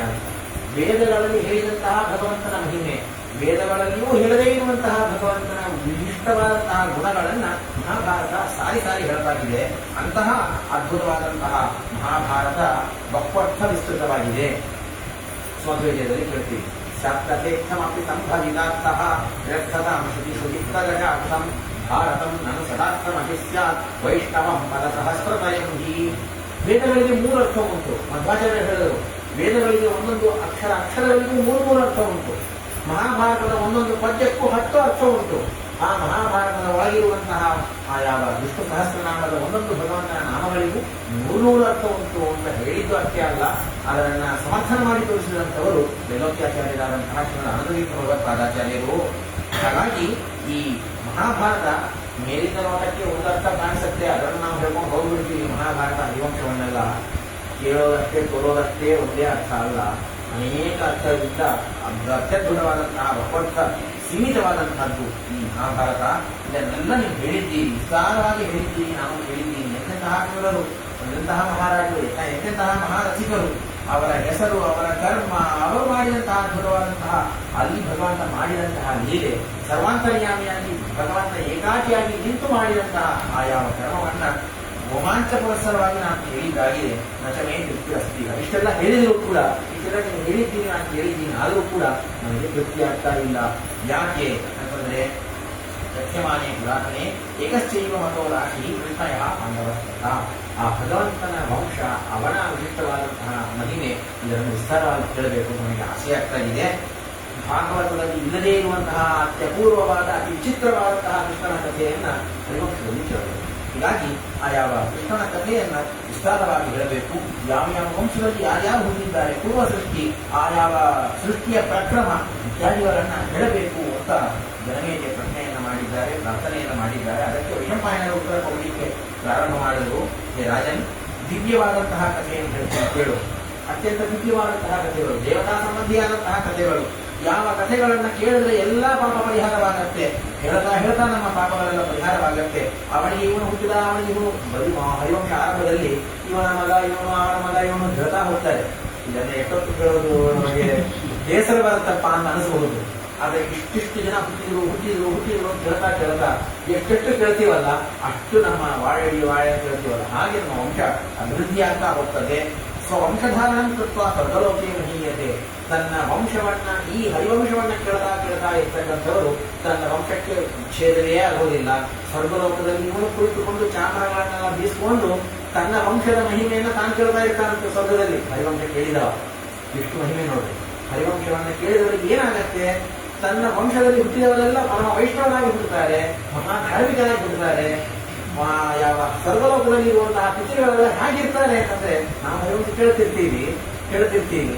ನಮ್ಮ ಪಿತೃಗಳೆಲ್ಲ ಈ ಸ್ವರ್ಗದಲ್ಲಿ ಲೋಕದಲ್ಲಿ ಇರುವಾಗ ಹೇಗಿರ್ತಾರೆ ಅಂತಂದ್ರೆ ಉತ್ತಮವಾದಂತಹ ಸಿಂಹಾಸನದಲ್ಲಿ ಅವರನ್ನ ಕೂಡಿಸಿ ಛತ್ರ ಚಾಮರ ವ್ಯಜನ ಇದನ್ನೆಲ್ಲ ಹೇಳಿ ಯಾವ ರಾಜೋಪಚಾರವನ್ನ ಮಾಡ್ತಾಗಿ ನಿನ್ನ ಮಗ ಹೀಗೆ ಮಾಡ್ತಾ ಇದ್ದಾನೆ, ನಿನ್ನ ಮೊಮ್ಮಗ ಇಂತಹ ಧಾರ್ಮಿಕ ಇದ್ದಾನೆ, ನಿನ್ನ ಮರಿಮಗ ಇಂತಹ ಉತ್ತಮ ಪುಣ್ಯಶೀಲನಾಗಿದ್ದಾನೆ ಅಂತ ಅವನ ವಂಶವನ್ನ ಸ್ತೋತ್ರ ಮಾಡ್ತಾಗಿ ದೇವತೆಗಳು ಚಾಮರವನ್ನ ಬೀಸ್ತಿರ್ತಾರೆ. ಇಷ್ಟು ಪುಣ್ಯ ಬರುತ್ತೆ ಹರಿವಂಶವನ್ನ ಕೇಳಿದರೆ. ಹೀಗಾಗಿ ಆ ಸ್ವವಂಶಧಾರಣ ಸ್ವಲ್ಪ ಇಷ್ಟು ವಿಧವಾದಂತಹ ಪುಣ್ಯ ಉಂಟು ಹರಿವಂಶದಿಂದ. ರಾಜನ್ ಅದನ್ನು ಕೇಳು, ಕೇಳಿದವರೆಲ್ಲ ಧನ್ಯರು, ಉತ್ತಮ ಕೀರ್ತಿಶೀಲರು, ಎಲ್ಲ ಶತ್ರುಬಾಧೆ ಪರಿಹಾರವಾಗತ್ತೆ, ಸ್ವರ್ಗಾದಿ ಉತ್ತಮ ಲೋಕ ಪ್ರಾಪ್ತಿಯಾಗತ್ತೆ, ಇಹಲೋಕದಲ್ಲಿ ವಿಶಿಷ್ಟವಾದಂತಹ ಆಯುಷ್ಯ ಅಭಿವೃದ್ಧಿಯಾಗತ್ತೆ. ಯಾರು ಹೇಳ್ತಾರೋ ಯಾರು ಕೇಳ್ತಾರೋ ನಮಗೂ ಬೇಕಲ್ಲ ಅಷ್ಟೇ. ಹೀಗಾಗಿ ಹೇಳಿದವರಿಗೂ ಕೇಳಿದವರಿಗೂ ಇಷ್ಟು ಫಲ ಉಂಟಾಗತ್ತೆ. ಮೊಟ್ಟ ಮೊದಲಿಗೆ ಹರಿವಂಶದ ವಿಶಿಷ್ಟವಾದಂತಹ ವಂಶವರ್ಣನೆಯನ್ನು ಮಾಡೋದಕ್ಕಿಂತ ಪೂರ್ವದಲ್ಲಿ ಬುಧಸೃಷ್ಟಿಯನ್ನು ಹೇಳ್ತೀನಿ. ಇದಕ್ಕಿಂತಲೂ ಶ್ರೇಷ್ಠವಾದದ್ದು ಮತ್ತೊಂದಿಲ್ಲ. ಪ್ರಾತಃ ಕಾಲದಲ್ಲಿ ನಾವು ಸಂಧಾನೆ ಮಾಡ್ತಿರ್ತೀವಿ, ಅಘಮಾಷಣ ಸೂತ್ರವನ್ನು ಹೇಳ್ತೀವಿ, ಕಾಮಪುರುಷನೇ ಹೇಳ್ತೀವಿ. ಧಾತಾಯ ಥಾ ಪೂರ್ವಮ ಕಲ್ಪಯತ್ ಹೇಳ್ತಾ ಹೋಗ್ತೀವಿ. ಯತಂಚ ಸತ್ಯ ಜಾಯತ ಭೋಗಾತ್ಯ ಜಾಯತ ಇನ್ನೇನು ಹೇಳ್ತಾ ಇದೆ, ಸೃಷ್ಟಿಯನ್ನು ಹೇಳ್ತಾ ಇದೆ. ಆಯಾವ ಪಾಪಪುರುಷ ವಿಸರ್ಜನದ ಮಂತ್ರ. ದೇವರ ಸೃಷ್ಟಿಯನ್ನ ಸ್ಮರಣೆ ಮಾಡಿದರೆ ಸಾಕು ನಮ್ಮ ಎಲ್ಲ ಪಾಪ ಪರಿಹಾರವಾಗುತ್ತೆ. ಹೀಗಾಗಿ ಪ್ರಾತಃ ಕಾಲದಲ್ಲಿ ಭಗವಂತನ ಸೃಷ್ಟಿಯ ಕ್ರಮವನ್ನ ಸ್ಮರಿಸಬೇಕು. ರಾತ್ರಿಯ ಕಾಲದಲ್ಲಿ ಸಂಹಾರವನ್ನ ಸ್ಮರಣೆ ಮಾಡ್ತಾಗಿ ಚಿಂತನೆ ಮಾಡ್ತಾಗಿ ಮಲಗಬೇಕು ಅಂತ ಹೇಳೋದುಂಟು. ಹಾಗಾಗಿ ಆ ಸೃಷ್ಟಿಯನ್ನು ಹೇಳಿದರೆ ಮಹಾಪುಣ್ಯ ಉಂಟು. ಹೀಗಾಗಿ ಸೃಷ್ಟಿಯನ್ನು ಹೇಳ್ತೀವಿ ಕೇಳು. ಸೃಷ್ಟಿಯನ್ನು ಮಾಡಿದವರು ಯಾರು? ಮೊಟ್ಟ ಮೊದಲಿಗೆ ಸೃಷ್ಟಿಯನ್ನು ಯಾರು ಮಾಡಿದರು? ಬ್ರಹ್ಮದೇವರು. ಕೆಲವರು ಹೇಳ್ತಾರೆ ಬ್ರಹ್ಮದೇವರು ಸೃಷ್ಟಿ ಮಾಡಿದರು, ವಿಷ್ಣು ಸ್ಥಿತಿಯನ್ನು ಮಾಡ್ತಾನೆ, ರುದ್ರದೇವರು ಲಯವನ್ನ ಮಾಡ್ತಾರೆ. ಇನ್ನು ಶೈವರು ವೀರಶೈವರು ಹೇಳ್ತಾರೆ ಯಾರು ಸೃಷ್ಟಿ ಮಾಡೋದಿಲ್ಲ, ನಮ್ಮ ಶಿವನೇ ಎಲ್ಲವನ್ನು ಮಾಡ್ತಾನೆ, ಇವರೆಲ್ಲ ಬೊಂಬೆಯಂತೆ ಅವ್ರು ಹೇಳ್ತಾರೆ. ಇನ್ನು ಬ್ರಹ್ಮದೇವರೇ ಸರ್ವೋತ್ತಮ ಅಂತ ಹೇಳ್ತಕ್ಕಂಥವ್ರು ಸೃಷ್ಟಿ ಸ್ಥಿತಿ ಲಯ ಎಲ್ಲವನ್ನು ಮಾಡುವವರು ಬ್ರಹ್ಮದೇವರು ಅಂತಾರೆ. ವಾಸ್ತವಿಕವಾಗಿ ಮಾಡೋರು ಯಾರು? ಹರಿವಂಶ ಹೇಳ್ತದೆ ಆಪೋನ ರಾಹಿ ಪ್ರೋಕ್ತಾ ಆಪೋ ವೈ ನರಸೋ ನಮಃ ಅಯನಂ ತಸ್ಯತಾ ಪೂರ್ವಂ ತೇನ ನಾರಾಯಣ ಸ್ಮೃತಃ. ಯಾವಾಗಲೂ ಕ್ಷೀರಸಾಗರದಲ್ಲಿ ಮಲಗಿ ಪರಮಾನಂದರಲ್ಲಿ ಪಾಡಲು ಕುಳಿತು ಕೇಳುವ ಅಂತ ಹೇಳ್ತಾರಲ್ಲ, ಹಾಗೆ ಭಗವಂತ ಯಾವಾಗಲೂ ಮಲಗಿರ್ತಾನೆ. ನಾವೇನಾದ್ರೂ ಸ್ತೋತ್ರ ಮಾಡ್ತೇವೆ, ಪುರಾಣವನ್ನು ಹೇಳ್ತೇವೆ ಅಂತಂದ್ರೆ ಎದ್ದು ಕೂರ್ತಾನೆ. ಹಾಗೆ ಯಾವಾಗಲೂ ಮಲಗಿರುವಂತಹ ಭಗವಂತ, ಶೇಷಶಾಹಿಯಾದಂತಹ ಭಗವಂತ ಯಾವ ಕ್ರಮವನ್ನು ತಾನು ಶ್ರಮಪಟ್ಟು ಮಾಡೋದಿಲ್ಲ. ಮಲ್ಕೊಂಡು ಮಾಡ್ತಾನೆ, ಕಣ್ಣನ್ನು ಮುಚ್ಚಿಕೊಂಡೇ ಎಲ್ಲ ಕೆಲಸವನ್ನು ಮಾಡಿರ್ತಾನೆ. ಸೃಷ್ಟಿಯಾದ ಎಲ್ಲ ಕಾರ್ಯವನ್ನ ಏಕೈಕವಾಗಿ ಸೃಷ್ಟಿ ಸ್ಥಿತಿ ಲಯ ನಿಯಮನ ಜ್ಞಾನ ಅಜ್ಞಾನ ಬದ್ಧ ಮೋಕ್ಷ 8 ಕಾರ್ಯವನ್ನ ತತ್ತದ್ಯೋಗ್ಯವಾದ ಕಾಲದಲ್ಲಿ ತತ್ತದ್ಯೋಗ್ಯವಾದಂತಹ ಜೀವನಿಗೆ ಎಲ್ಲ ಕೆಲಸವನ್ನು ಮಾಡುವನು ಭಗವಂತ ಒಬ್ಬನೇ. ಹಾಗಾಗಿ ಅವನಿಗೆ ನಾರಾಯಣ ಎಂಬುದ ಹೆಸರು. ಆ ಯಾವ ಮಲಗಿದಂತಹ ಭಗವಂತ ತನ್ನ ಉದರದಿಂದ ಒಂದು ಅಂಡವನ್ನ ಸೃಷ್ಟಿ ಮಾಡಿದಾಗ, ಲಕ್ಷ್ಮೀದೇವಿಯ ಮುಖಾಂತರವನ್ನು ಸೃಷ್ಟಿ ಮಾಡಿದ್ದಾನೆ. ಆ ಯಾವ ಅಂಡವನ್ನ ಸೃಷ್ಟಿ ಮಾಡಿದ ಅದು ಬಂಗಾರದಂತೆ ಹೊಳಿತಾ ಇದೆ. ಮೊಟ್ಟೆ ಅಂತ ಹೇಳ್ತೀವಲ್ಲ ನಾವು, ಬಂಗಾರದ ಮೊಟ್ಟೆ, ಅದು ಬಂಗಾರದಂತೆ ಫಲಫಲ ಹೊಳಿತಾ ಇದೆ. ಅದು ಏನದು ಅಂತಂದ್ರೆ ಅದೇ ಬ್ರಹ್ಮಾಂಡ. ಆ ಬ್ರಹ್ಮಾಂಡವನ್ನ ಸೃಷ್ಟಿ ಮಾಡಿದಂತಹ ಭಗವಂತ ಮೊಟ್ಟ ಮೊದಲಿಗೆ ಆ ಪ್ರಕೃತಿಯ ಒಳಗೆ ಪ್ರವೇಶವನ್ನ ಮಾಡ್ತಾನೆ. ಜಡ ಪ್ರಕೃತಿಯ ಒಳಗೆ ಲಕ್ಷ್ಮೀದೇವಿಯ ಸಹಿತವಾಗಿ ಪ್ರಕೃತಿಯ ಒಳಗೆ ಪ್ರವೇಶವನ್ನ ಮಾಡಿ ಅಲ್ಲಿ ಸತ್ವಗುಣ ರಜೋಗುಣ ತಮೋಗುಣ ಪ್ರತಿಸ್ಪಂದ ಭಾಗವತ ಇದರ ವಿಸ್ತಾರವನ್ನು ಹೇಳ್ತಾ ಇದೆ. ಹೀಗಾಗಿ ಸತ್ವಗುಣ ರಜೋಗುಣ ತಮೋಗುಣಗಳನ್ನ ವಿಭಾಗವನ್ನು ಮಾಡ್ತಾರೆ. ಪ್ರಕೃತಿಯನ್ನೇ ಸತ್ವಗೆ ತಮೋಗುಣಾತ್ಮಕವಾಗಿ ಅದನ್ನು ವಿಭಾಗ ಮಾಡಿ ಸತ್ವಗುಣದ 99% ಭಾಗ ಆ ಪ್ರತಿಶತ ಸತ್ವಗುಣವನ್ನು ತೆಗೆದುಕೊಂಡು 3/4 ಭಾಗ ರಜೋಗುಣ, 4 ಭಾಗ ಮಾತ್ರ ತಮೋಗುಣ ಹೀಗೆ ಕೂಡಿಸಿಕೊಂಡು ಈ ಒಂದು ವಿಧವಾದಂತಹ ಒಂದು ಕಲವೆಯಲ್ಲಿ ಮಹತ್ತತ್ವವನ್ನು ಭಗವಂತ ಸೃಷ್ಟಿ ಮಾಡಿದ. ಅದಾದ ಮೇಲೆ ಆ ಮಹತ್ತತ್ವದಿಂದ ಸ್ವಲ್ಪ ಹೆಚ್ಚಾದಂತಹ ರಜೋಗುಣ, ಒಂದು ಸ್ವಲ್ಪ ತಮೋಗುಣವನ್ನು ತೆಗೆದುಕೊಂಡು ಇದರಿಂದ ಒಂದು ಅಹಂಕಾರ ತತ್ವ, ಮಹತ್ತತ್ವ ಎಂಬುದು ಬ್ರಹ್ಮವಾಯುಗಳ ಶರೀರ, ಅಹಂಕಾರ ತತ್ವ ಮತ್ತೆ ಗರುಡಶೇಷ ರುದ್ರಗಳ ಶರೀರ, ಇದೆಲ್ಲ ಕೇಳ್ತಾ ಹೋಗ್ತೀವಿ. ಹೀಗೆ ಭಗವಂತ ಸೃಷ್ಟಿಯನ್ನ ಮೊದಲು ಶುರು ಮಾಡಿದ್ದಾನೆ. ಹಿರಣ್ಯಗರ್ಭ ಉಷಿತ್ವ ಭಗವಾನ್ ಉಷಿತ್ವ ಪರಿವತ್ಸರಂ ತದಂಡಂ ಅಕರೋತ್ ದ್ವೈಧಂ ದಿವಂ ಭೋಗಥಾದಿವ. ಆ ಯಾವ ಅಂಡವನ್ನ ಮೊಟ್ಟೆಯನ್ನ ಅದರ ಒಳಗೆ ಹೋಗಿ ಭಗವಂತ ಅದರನ್ನ 3 ಮಾಡಿದ. ಆ 3 14 ಮಾಡಿದ. ಹೀಗೆ 14 ಲೋಕಗಳನ್ನು ಕೂಡ ಈ ಭಗವಂತ ಸೃಷ್ಟಿ ಮಾಡಿದ್ದಾನೆ. ಇದರಂತೆ ಮಹತ್ತತ್ವ, ಅಹಂಕಾರ ತತ್ವ, ಅವ್ಯಕ್ತ ತತ್ವ ಅಂದ್ರೆ ಪ್ರಕೃತಿಯ ಅದರ ವಿಸ್ತಾರ ಇತ್ಯಾದಿಗಳನ್ನು ಮಾಡ್ತಾರೆ. ಬುದ್ಧಿ ತತ್ವ, ಮನಸ್ತತ್ವ, ಪಂಚ ಜ್ಞಾನೇಂದ್ರಿಯಗಳು, ಪಂಚ ಕರ್ಮೇಂದ್ರಿಯಗಳು, ಮತ್ತೆ ಪಂಚ ಮಹಾಭೂತಗಳು, ಪಂಚ ತನ್ಮಾತ್ರಗಳು, ಸಂತಸ್ಪರ್ಶಾದಿಗಳು, ಹೀಗೆ 24 ತತ್ವ. ಪುರುಷನನ್ನು ಸೇರಿಸಿದರೆ ಭಗವಂತನನ್ನು ಸೇರಿಸಿದರೆ 25. ಹೀಗೆ ಎಲ್ಲ ತತ್ವಗಳನ್ನು ವಿಸ್ತರಿಸಿದ್ದಾನೆ. ಇದನ್ನೆಲ್ಲ ವಿಸ್ತಾರಪಡಿಸಿ ಸಪ್ತೈದೇ ಜನಯಂತಿಯ ಸ್ಮ ಪ್ರಜಾ ರುದ್ರಷ್ಟ ಭಾರತ. ಮತ್ತೆ ಜೊತೆಗೆ ಅನೇಕ ದೇವತೆಗಳನ್ನೆಲ್ಲ ಸೃಷ್ಟಿ ಮಾಡಿದ್ದಾರೆ. ಬ್ರಹ್ಮವಾಯುಗಳು, ಗರುಡಕೇಶ, ರುದ್ರರು, ತತ್ವಾಭಿಮಾನಿ ದೇವತೆಗಳು. ತತ್ವಗಳನ್ನು ಸೃಷ್ಟಿ ಮಾಡಬೇಕಾದ್ರೆ ದೇವತೆಗಳು ಹುಟ್ಟಬೇಕು. ಹೀಗಾಗಿ ತತ್ವಾಭಿಮಾನಿ ದೇವತೆಗಳನ್ನೆಲ್ಲ ಸೃಷ್ಟಿ ಮಾಡಿದ್ದಾನೆ. ಜೊತೆಗೆ ಮರೀಚಿ, ಅತ್ರಿ, ಅಂಜನದ, ಪ್ಲಸ್ಯ, ಪುಲಹ, ಕ್ರತು, ವಸಿಷ್ಠ ಎಂಬುವಂತಹ ಸಪ್ತ ಋಷಿಗಳು, ಬ್ರಹ್ಮದೇವರ ಮಕ್ಕಳು ಎಲ್ಲರೂ ಕೂಡ. ಜೊತೆಗೆ ಇನ್ನೂ 3 ಜನ ಅಂಗಿರಾ ಇತ್ಯಾದಿ ಋಷಿಗಳು, 10 ಜನ ಮಕ್ಕಳನ್ನ ಬ್ರಹ್ಮದೇವರ ಮುಖಾಂತರ ತನ್ನ ನಾಭಿ ಕಮಲದಿಂದ ಬ್ರಹ್ಮದೇವರನ್ನು ಹುಟ್ಟಿಸಿ ತನ್ಮೂಲಕವಾಗಿ ಆ ಬ್ರಹ್ಮದೇವರ ಮೂಲಕವಾಗಿ ಇಷ್ಟೆಲ್ಲ ಋಷಿಗಳನ್ನು ಕೂಡ ಭಗವಂತ ಸೃಷ್ಟಿ ಮಾಡಿದ್ದಾನೆ. ಆ ಬ್ರಹ್ಮದೇವರ ಈ ಭೂಪ್ರದೇಶದಿಂದ ಅಲ್ಲಿಂದ ಒಂದು ಮಗು ಹುಟ್ಟಿತು. ಅವರೇ ರುದ್ರದೇವರು. ಅಳತಾ ಹುಟ್ಟಿದರು. ನನಗೆ ಸ್ಥಾನ ಯಾವುದು, ನನ್ನ ಗಣ ಯಾವುದು, ನನ್ನ ಆಧಿಪತ್ಯ ಯಾವುದು ಅಂತ ಅಳತಾ ಹುಟ್ಟಿದರು. ನನಗೆ ಹೆಸರಿಲ್ಲ, ಏನಿಲ್ಲ ಅಂತ ಹೇಳಿದರು. ಈಗ ಯಾಕೆ ಹೆಸರು ನಾನು ಹೀಗೆ ಇಟ್ಕೊಂಡ್ಬಿಟ್ಟಿದ್ದೀನಿ, ಹೋದನಾಥ ರುದ್ರನಾಮಾಸ ಅಂತೇಳಿ ರುದ್ರದೇವರ ಆವಿರ್ಭಾವ ಅಲ್ಲಿ ಆಗ್ತಾ ಇದೆ. ಮತ್ತೆ ಬರಕಾದ ಋಷಿಗಳು ಕೂಡ ಹುಟ್ಟಿದ್ದಾರೆ. ತೊಡೆಯಿಂದ ಹುಟ್ಟಿದರು ಕೆಲವರು, ಹೆಬ್ಬರದಿಂದ ಹುಟ್ಟಿದರು ಕೆಲವರು, ಮೂಗಿನಿಂದ ಹುಟ್ಟಿದವರು ಕೆಲವರು. ಹೀಗೆ ಬ್ರಹ್ಮದೇವರ ವಿಚಿತ್ರವಾದಂತಹ ಶಕ್ತಿಗಳನ್ನೆಲ್ಲ ಹೇಳ್ತಾ ಹೋಗ್ತಾರೆ. ಹೀಗೆ ಅನೇಕ ಋಷಿಗಳು, ಕನಕಾದಿ ಋಷಿಗಳು, ಮಾನಸ ಪುತ್ರರಾದಂತಹ ಕನಕಾದಿಗಳು ಮತ್ತೆ ನಾರದರು ಇವರೆಲ್ಲ ಹುಟ್ಟಿದ್ದಾರೆ. ಭಗವಂತನ ವಿರಾಟ್ ರೂಪದಿಂದ ಹುಟ್ಟಿದವರೇ ಬ್ರಹ್ಮದೇವರು. ಅನ್ನೋದಕ್ಕಾಗಿ ಬ್ರಹ್ಮದೇವರಿಗೂ ವಿರಾಟ್ ಎಂಬುದಾಗಿ ಹೆಸರುಂಟು. ಆ ಬ್ರಹ್ಮದೇವರಿಂದ ಪುರುಷ ಅವನು ಆವಿರ್ಭೂತನಾಗಿದ್ದಾನೆ. ಆ ಪುರುಷ ಯಾರು ಅಂತಂದ್ರೆ ಬ್ರಹ್ಮದೇವರಿಗೆ ಬಲಭಾಗದಿಂದ ಸ್ವಯಂಭೂ ಮನುಗಳು ಹುಟ್ಟಿದ್ದಾರೆ, ಎಡಭಾಗದಿಂದ ಶತರೂಪಾದೇವಿಯರು ಹುಟ್ಟಿದ್ದಾರೆ. ಇವರಿಬ್ಬರು ಕೂಡ ಹುಟ್ಟುವಾಗಲೇ ದಂಪತಿಗಳು. ಕೆಲವರು ಕೇಳೋದಂತು, ಇವರಿಬ್ಬರಿಗೂ ತಂದೆ ಬ್ರಹ್ಮದೇವರು, ನನ್ನ ಮೇಲೆ ಶತರೂಪಾದೇವಿ ಸ್ವಯಂಭೂಮನುಗಳು ಅಣ್ಣ ತಂಗಿ ಆಗಿಲ್ವಾ, ಇವರಿಬ್ಬರಿಗೆ ಹೇಗೆ ಮದುವೆ ಮಾಡಿಕೊಂಡ್ರು? ದೇವತೆಗಳು ನಿಯತ ದಂಪತಿಗಳು. ಅವರು ಒಂದೇ ಕಡೆಯಿಂದ ಹುಟ್ಟಿದ್ದರೂ ಸಹಿತ ಅವರು ದಂಪತಿಗಳೇ. ವಸುದೇವನ ಮಗನಾಗಿ ಹುಟ್ಟಿದಂತಹ ಕೃಷ್ಣ ದುರ್ಗಾದೇವಿಯನ್ನ ಭಗವಂತನ ಕೃಷ್ಣನ ತಂಗಿ ಅಂತ ಹೇಳೋದುಂಟು. ಅಂದ ಮಾತ್ರಕ್ಕೆ ದುರ್ಗೆಯನ್ನು ಮದುವೆ ಮಾಡ್ಕೋಬಾರ್ದು ಅಂತ ಹೇಳಲಿಕ್ಕಾಗತ್ತಾ? ಅವರು ನಿಯತ ಪತಿಪತ್ನಿಯರು. ನಮ್ಮಂತೆ ಈ ಜನ್ಮದಲ್ಲಿ ಹುಟ್ಟಿದ್ದಕ್ಕೆ ಅಣ್ಣ ತಂಗಿಯರು, ಅಕ್ಕ ಅಪ್ಪ ಅಮ್ಮ ಈ ವಿಧವಾದ ಭೌತಿಕ ಸಂಬಂಧ ಇರೋದಿಲ್ಲ ಅವರಿಗೆ, ನಿಯತ ಪತಿಪತ್ನಿಯರು. ಹೀಗಾಗಿ ಸ್ವಯಂಭೂಮನುಗಳು ಹಾಗೂ ಶತರೂಪಾದೇವಿಯರು ಹುಟ್ಟುವಾಗಲೇ ದಂಪತಿಗಳಾಗಿ ಹುಟ್ಟಿದ್ದಾರೆ ಇತ್ಯಾದಿಯಾದಂತಹ ವೃತ್ತಾಂತ. ಆ ಮನುಗಳು 10,000 ವರ್ಷಗಳ ಕಾಲ ಆ ವಿಶಿಷ್ಟವಾದಂತಹ ದುಶ್ಚರವಾದಂತಹ ತಪಸ್ಸನ್ನು ಮಾಡಿ ಈ ಯಾವ ವಿವಿಧವಾದಂತಹ ಸೃಷ್ಟಿಯನ್ನ ಮಾಡಲಿಕ್ಕೆ ಪ್ರಾರಂಭ ಮಾಡ್ತಾರೆ. ಬ್ರಹ್ಮದೇವರು ಅವರಿಬ್ಬರಿಗೂ ಒಂದು ಆಜ್ಞೆಯನ್ನು ಮಾಡಿದರು, ನೀವಿಬ್ಬರು ಇನ್ನು ಮೈಸೂರ ಸೃಷ್ಟಿಯನ್ನು ಶುರು ಮಾಡ್ರಿ ಅಂತ. ದಂಪತಿಗಳಾಗಿದ್ದೀರಿ, ಸಂಸಾರ ಮಾಡಲಪ್ಪ, ಒಳ್ಳೊಳ್ಳೆ ಮಕ್ಕಳನ್ನ ಪಡೆಯಿರಿ ಅಂತ. ನಮ್ಮೆಲ್ಲರಿಗೂ ಆದರ್ಶ ಸ್ವಯಂಭೂಮನುಗಳು. ನಮ್ಮ ಶ್ರೀಪಾದಗಳು ಯಾವಾಗಲೂ ಹೇಳೋದುಂಟು, ಮಕ್ಕಳು ಹಳೆಯುವ ಮೊದಲಿಗೆ ಪುಣ್ಯವನ್ನು ಸಂಪಾದನೆ ಮಾಡ್ತೀವಿ. ಮತ್ತೆ ಹೆಂಡತಿಯನ್ನ ಪಡೆಯುವ ಮೊದಲಿಗೆ, ಗಂಡನನ್ನ ಪಡೆಯುವ ಮೊದಲಿಗೆ, ಮದುವೆ ಮಾಡಿಕೊಳ್ಳುವ ಪೂರ್ವದಲ್ಲಿ ಬೇಕಾದಷ್ಟು ಪುಣ್ಯವನ್ನು ಸಂಪಾದನೆ ಮಾಡಿದ್ವಿ.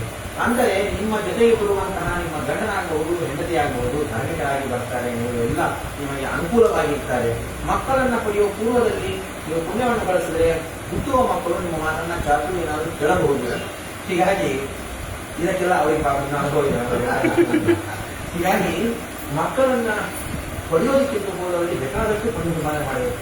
ನಾವು ಮಾಡಿ ಒಂದೆರಡು ಏನೋ ಮಾಡಿದ್ದೀವಿ ಹೊರತು ಅದೆಲ್ಲ ಎಲ್ಲೋ ಹೋಯ್ತು ಅಂತ ಹೀಗಾಗಿ ಆ ಯಾವ ಸ್ವಯಂಭೂ ಮನುಗಳು ಅವರಿಗೆ ಆಯ್ಕೆ ಮಾಡಿದರು ಬ್ರಹ್ಮದೇವರು, ಮಕ್ಕಳನ್ನ ಹರಿಯಿರಿ ಅಂತ. ಆಯ್ತು, ಇದೇ ನಮ್ಮ ಕೆಲಸ ಅಂತ ಹೊರಡಲಿಲ್ಲ. 10,000 ವರ್ಷ ತಪಸ್ಸು ಮಾಡ್ತಾರೆ ಸ್ವಯಂಭೂವರು ಹಾಗೂ ಶತರೂಪಾದೇವಿಯರು. 10,000 ವರ್ಷ ಅದನ್ನೇ ಮುಂದೆ ಒಂದು ಕಲ್ಪ ಅಂತ ಹೇಳ್ತಾ ಹೋಗ್ತಾರೆ. ದೇವಮಾನದಿಂದ ಇದನ್ನೇ ಒಂದು ಕಲ್ಪ ಅಂತ ಹೇಳ್ತಾ ಹೋಗ್ತಾರೆ. ದೇವಮಾನದಿಂದ 10,000 ವರ್ಷ ಒಂದು ಕಲ್ಪ. ಒಂದು ಕಲ್ಪ ಅಂದ್ರೆ ಏನು? 4 ಇವತ್ತೈದಿದೆ ಎಲ್ಲ ಪಂಚಾಂಗ ಶ್ರಮದಲ್ಲಿ ಕೇಳಿದ್ದೀವಿ. ಅದನ್ನು ಇಷ್ಟ ಹೇಳೋದಿಲ್ಲ. ಇದೊಂದು ಅಧ್ಯಾಯ ಇದೆ, ಹೇಳ್ತಾ ಹೋಗ್ತೀನಿ, ಮುಂದೆ ಹೋಗ್ತೀನಿ. 4 ಯುಗ ಸೇರಿದ್ರೆ ಒಂದು ಮಹಾಯುಗ, 71 ಮಹಾಯುಗ ಸೇರಿದ್ರೆ ಒಂದು ಮನ್ವಂತರ, ಅಂತಹ 14 ಮನ್ವಂತರ ಸೇರಿದ್ರೆ ಒಂದು ಕಲ್ಪ. ಆ ಒಂದು ಕಲ್ಪ ಬ್ರಹ್ಮದೇವರಿಗೆ ಒಂದು ಹಗಲು, ಅಂತಹದ್ದು ಮತ್ತೊಂದು ಕಲ್ಪ ಅದು ಬ್ರಹ್ಮದೇವರಿಗೆ ಒಂದು ಇರುಳು. ಹಾಗಾದ್ರೆ 2 ಕಲ್ಪವಾದರೆ ಬ್ರಹ್ಮದೇವರಿಗೆ ಒಂದು ದಿನ ಕಳೆಯಬೇಕು. ಇಂಥದ್ದು 30 ದಿನಗಳು ಅಂದ್ರೆ 60 ಕಲ್ಪಗಳಾದರೆ ಒಂದು ತಿಂಗಳು.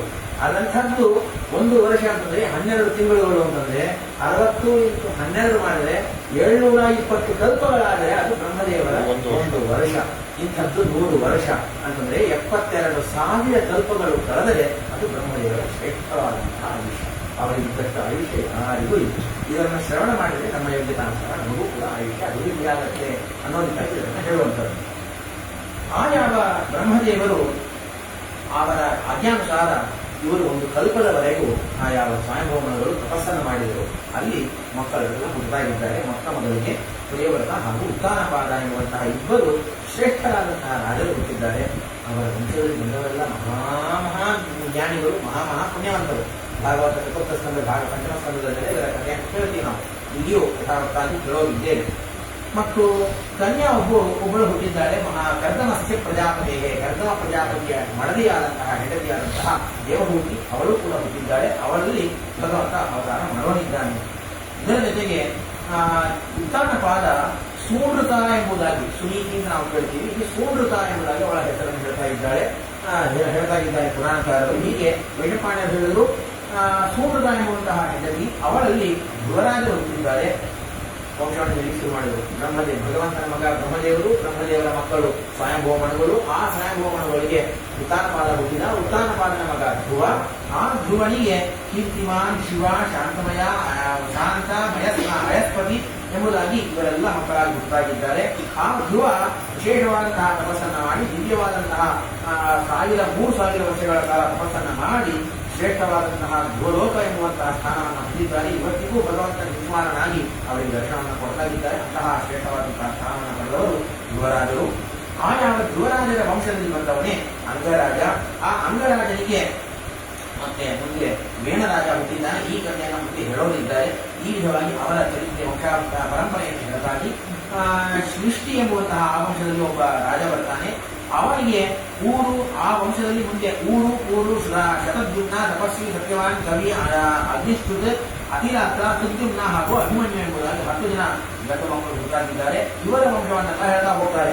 ಊರಿಗೆ ಅಂಗ, ಸುಮನತ ಅಂತ ಇಬ್ಬರು ಮಕ್ಕಳು ಹುಟ್ಟಿದರು.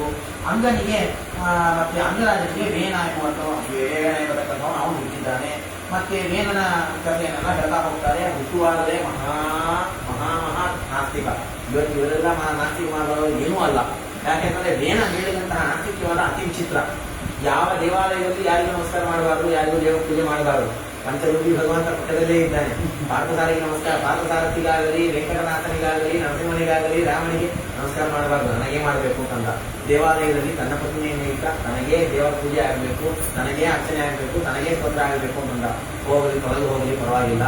ಋಷಿಗಳಿಗೆ ಪೂಜೆ ಮಾಡ್ತೇವೆ, ಋಷಿ ಪಂಚಮಿ ಇಲ್ಲ, ಋಷಿ ಪಂಚಮಿ ಮಾಡಬಾರ್ದು, ನನಗೆ ಪಂಚಮಿ ಮಾಡಬೇಕು ಅಂತ ಋಷಿ ಪಂಚಮಿಯನ್ನು ತನ್ನ ಹೆಸರಲ್ಲೇ ಮಾಡ್ಕೊಂಡ.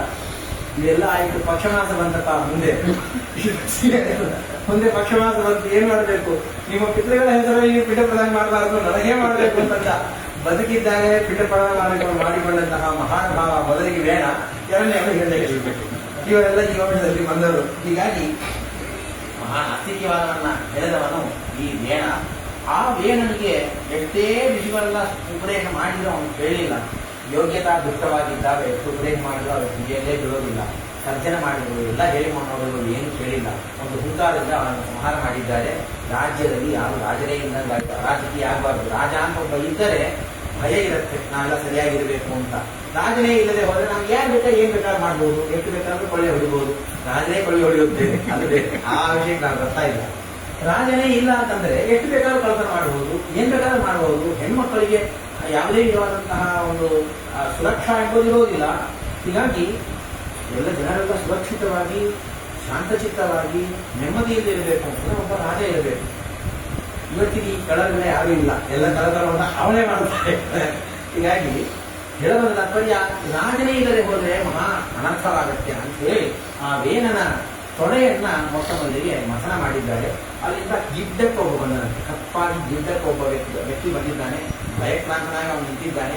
ಏನು ವಿಷೀದ ಅಂತ ಹೇಳಿದ್ರು. ಅವನು ಅಲ್ಲಿಂದ ಬೇಟೆಗಾರನಾಗಿ ಆಗಿದ್ದಾನೆ. ಅಲ್ಲಿಂದ ಬೇಟೆಯಾಡುವಂತಹ ವಂಶಗಳೆಲ್ಲ ಅಲ್ಲಿಂದ ಹುಟ್ಟಿ ಬಂದಿದೆ. ಇವತ್ತಿಗೆಲ್ಲ ನಾವು ನೋಡ್ತೀವಿ. ಏನು ವಿಚಿತ್ರವಾಗಿ ಪ್ರಾಣಿಗಳನ್ನು ಹಿಂಸೆ ಮಾಡ್ತಕ್ಕಂಥ ಅವರೆಲ್ಲ ಈ ವಂಶದಲ್ಲಿ ಸೇರಿದವರು. ಯಾವತ್ತೂ ಪ್ರಾಣಿ ಹಿಂಸೆ ಮಾಡುವಂತಿಲ್ಲ. ಬೇಟೆಗಾರರು ಅವರ ವೃತ್ತಿ ಇರುತ್ತೆ, ಅದರಿಂದ ಅವರಿಗೆ ಮಹಾ ಅನರ್ಥವೂ ಉಂಟು.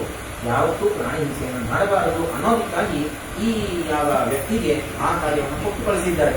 ಮತ್ತೆ ಅವನನ್ನು ಕಳಿಸಿದ ಮೇಲೆ ಮತ್ತೆ ರಾಜ ಇಲ್ಲವಲ್ಲ, ಆ ವೇನರಾಜನ ಬಲಭುಜವನ್ನ ತೆಗೆದು ಮಸನವನ್ನ ಮಾಡಿದ್ದಾರೆ. ನಾವೆಲ್ಲ ಮೊಸರನ್ನ ಕಳೆಯೋದುಂಟು. ಇವರು ವೇನನ ಬಾಹುವನ್ನ ಕಳೆದಿದ್ದಾರೆ. ಅಲ್ಲಿ ಬಂದವನೇ ಋತುಚಕ್ರವರ್ತಿ. ಆ ಯಾವ ಋತುಚಕ್ರವರ್ತಿ ಹುಟ್ಟುವಾಗಲೇ ಹಾಗೆ ಹುಟ್ಟಿದ ಅಂತಂದ್ರೆ ಧನಸ್ಸು, ಬಾಣಗಳು, ಪೀತಾಂಬರಧಾರಿಯಾಗಿ ವಿಶಿಷ್ಟವಾದಂತಹ ಭಗವಂತನ ಲಾಂಛನದಿಂದ ಕೂಡಿದವನಾಗಿ ವಿಶೇಷವಾದಂತಹ ಕಾಂತಿ ಸಂಪನ್ನನಾಗಿ ಹುಟ್ಟಿದ್ದಾನೆ. ಋಷಿಗಳಿಗೆಲ್ಲ ಸಂತೋಷವಾಗಿ ಸ್ತೋತ್ರ ಮಾಡಿ ಶುರು ಮಾಡ್ತಾರೆ. ಚತುರ್ಥ ಭಾಗವತದಲ್ಲಿ ನಾನು ಇದನ್ನೆಲ್ಲ ಕೇಳ್ತೀನಿ. ವಿಶೇಷವಾಗಿ ಸ್ತೋತ್ರ ಮಾಡ್ತಾ ಹೋಗ್ತಾರೆ. ಅಲ್ಲ, ನನ್ನ ಯಾಕೆ ಸ್ತೋತ್ರ ಮಾಡ್ತೀನಿ, ನಾನು ಏನ್ ಮಾಡಿದ್ವಿ, ಇಲ್ಲಾಂದ್ರೆ ಸುತ್ತಿ ಬಂದಿದ್ದೀನಿ, ನಾನು ಸುಮ್ಮನೆ ಒಬ್ಬ ರಾಜ ಬಂದ ಅಂತ ಹೇಳಿ ನೀನೇ ಚಂದ್ರ, ನೀನೇ ಇಂದ್ರ, ನೀನೇ ಉಪೇಂದ್ರ ಅಂತ ಹೇಳೋದಲ್ಲ. ನಾನು ಮಾಡಿದ್ರೆ ಸ್ತೋತ್ರ ಮಾಡಬೇಕಪ್ಪ. ವ್ಯರ್ಥವಾಗಿ ಸುಮ್ಮನೆ ಯಾರನ್ನ ಮನುಷ್ಯರನ್ನ ಸ್ತೋತ್ರ ಮಾಡಬಾರದು. ನಾಳೆಗೆ ಹಳಸು ಹೋಗ್ತದೆ, ಹಾಳಾಗಿ ಹೋಗ್ತದೆ. ಸ್ತೋತ್ರ ಮಾಡಬೇಕು ಅಂತಂದ್ರೆ ಸರ್ವೋತ್ತಮನಾದಂತಹ ಶ್ರೀಹರಿನ ಸ್ತೋತ್ರ ಮಾಡಬೇಕು, ಅವರ ಭಕ್ತರನ್ನ ಸ್ತೋತ್ರ ಮಾಡಬೇಕು ಹೊರತು ಸುಮ್ಮನೆ ನಮ್ಮ ಒಂದು ಕೆಲಸ ಆಗಬೇಕು ಅಂತ ಹೇಳಿ ಯಾರನ್ನ ಸಿಕ್ಕಿದವರನ್ನ ಸ್ತೋತ್ರ ಮಾಡೋದಲ್ಲ ಅನ್ನುವಂತಹ ಮಾತುಗಳನ್ನು ಹೇಳಿ ಮುಂದೆ ವೃಕ್ಷಶೂನ್ಯ ಪಿತಾಪಿಸಿ, ಭೂಮಿಯಲ್ಲಿ ಎಲ್ಲಿ ನೋಡಿದ್ರು ವೃಕ್ಷಗಳೇ ಬಂದಿಲ್ಲ, ಸಸಿಗಳು ಇಲ್ಲ, ಹುಲ್ಲು ಇದು ಮಳೆ ನೋಡಿಲ್ಲ ಅಂತ ಹೇಳೋದಿಲ್ಲ ಹೇಳೋದುಂಟಲ್ಲ ನಮ್ಮ ಕಡೆ. ಆ ತರ ಒಂದು ಹುಲ್ಲು ಹುಟ್ಟುತ್ತಾ ಇಲ್ಲ, ಗಿಡಗಳು ಮರಗಳು ಎಲ್ಲಿಂದ ಕೇಳೋಣ, ಏನೂ ಇಲ್ಲ ಭೂಮಿಯಲ್ಲಿ. ಆಯಿತು, ನಾವು ಸ್ವಲ್ಪ ವ್ಯವಸಾಯ ಮಾಡೋಣ, ಕೃಷಿಯನ್ನು ಮಾಡೋಣ ಅಂತ ಬೀಜಗಳನ್ನು ಹಾಕಿದರೆ ಬೀಜಗಳೇ ಉತ್ಪತ್ತಿ ಆಗ್ತಾ ಇಲ್ಲ, ಎಲ್ಲವನ್ನು ನುಂಗಿ ಹಾಕ್ತಾಗಿದ್ದಾರೆ ಭೂಮಿ.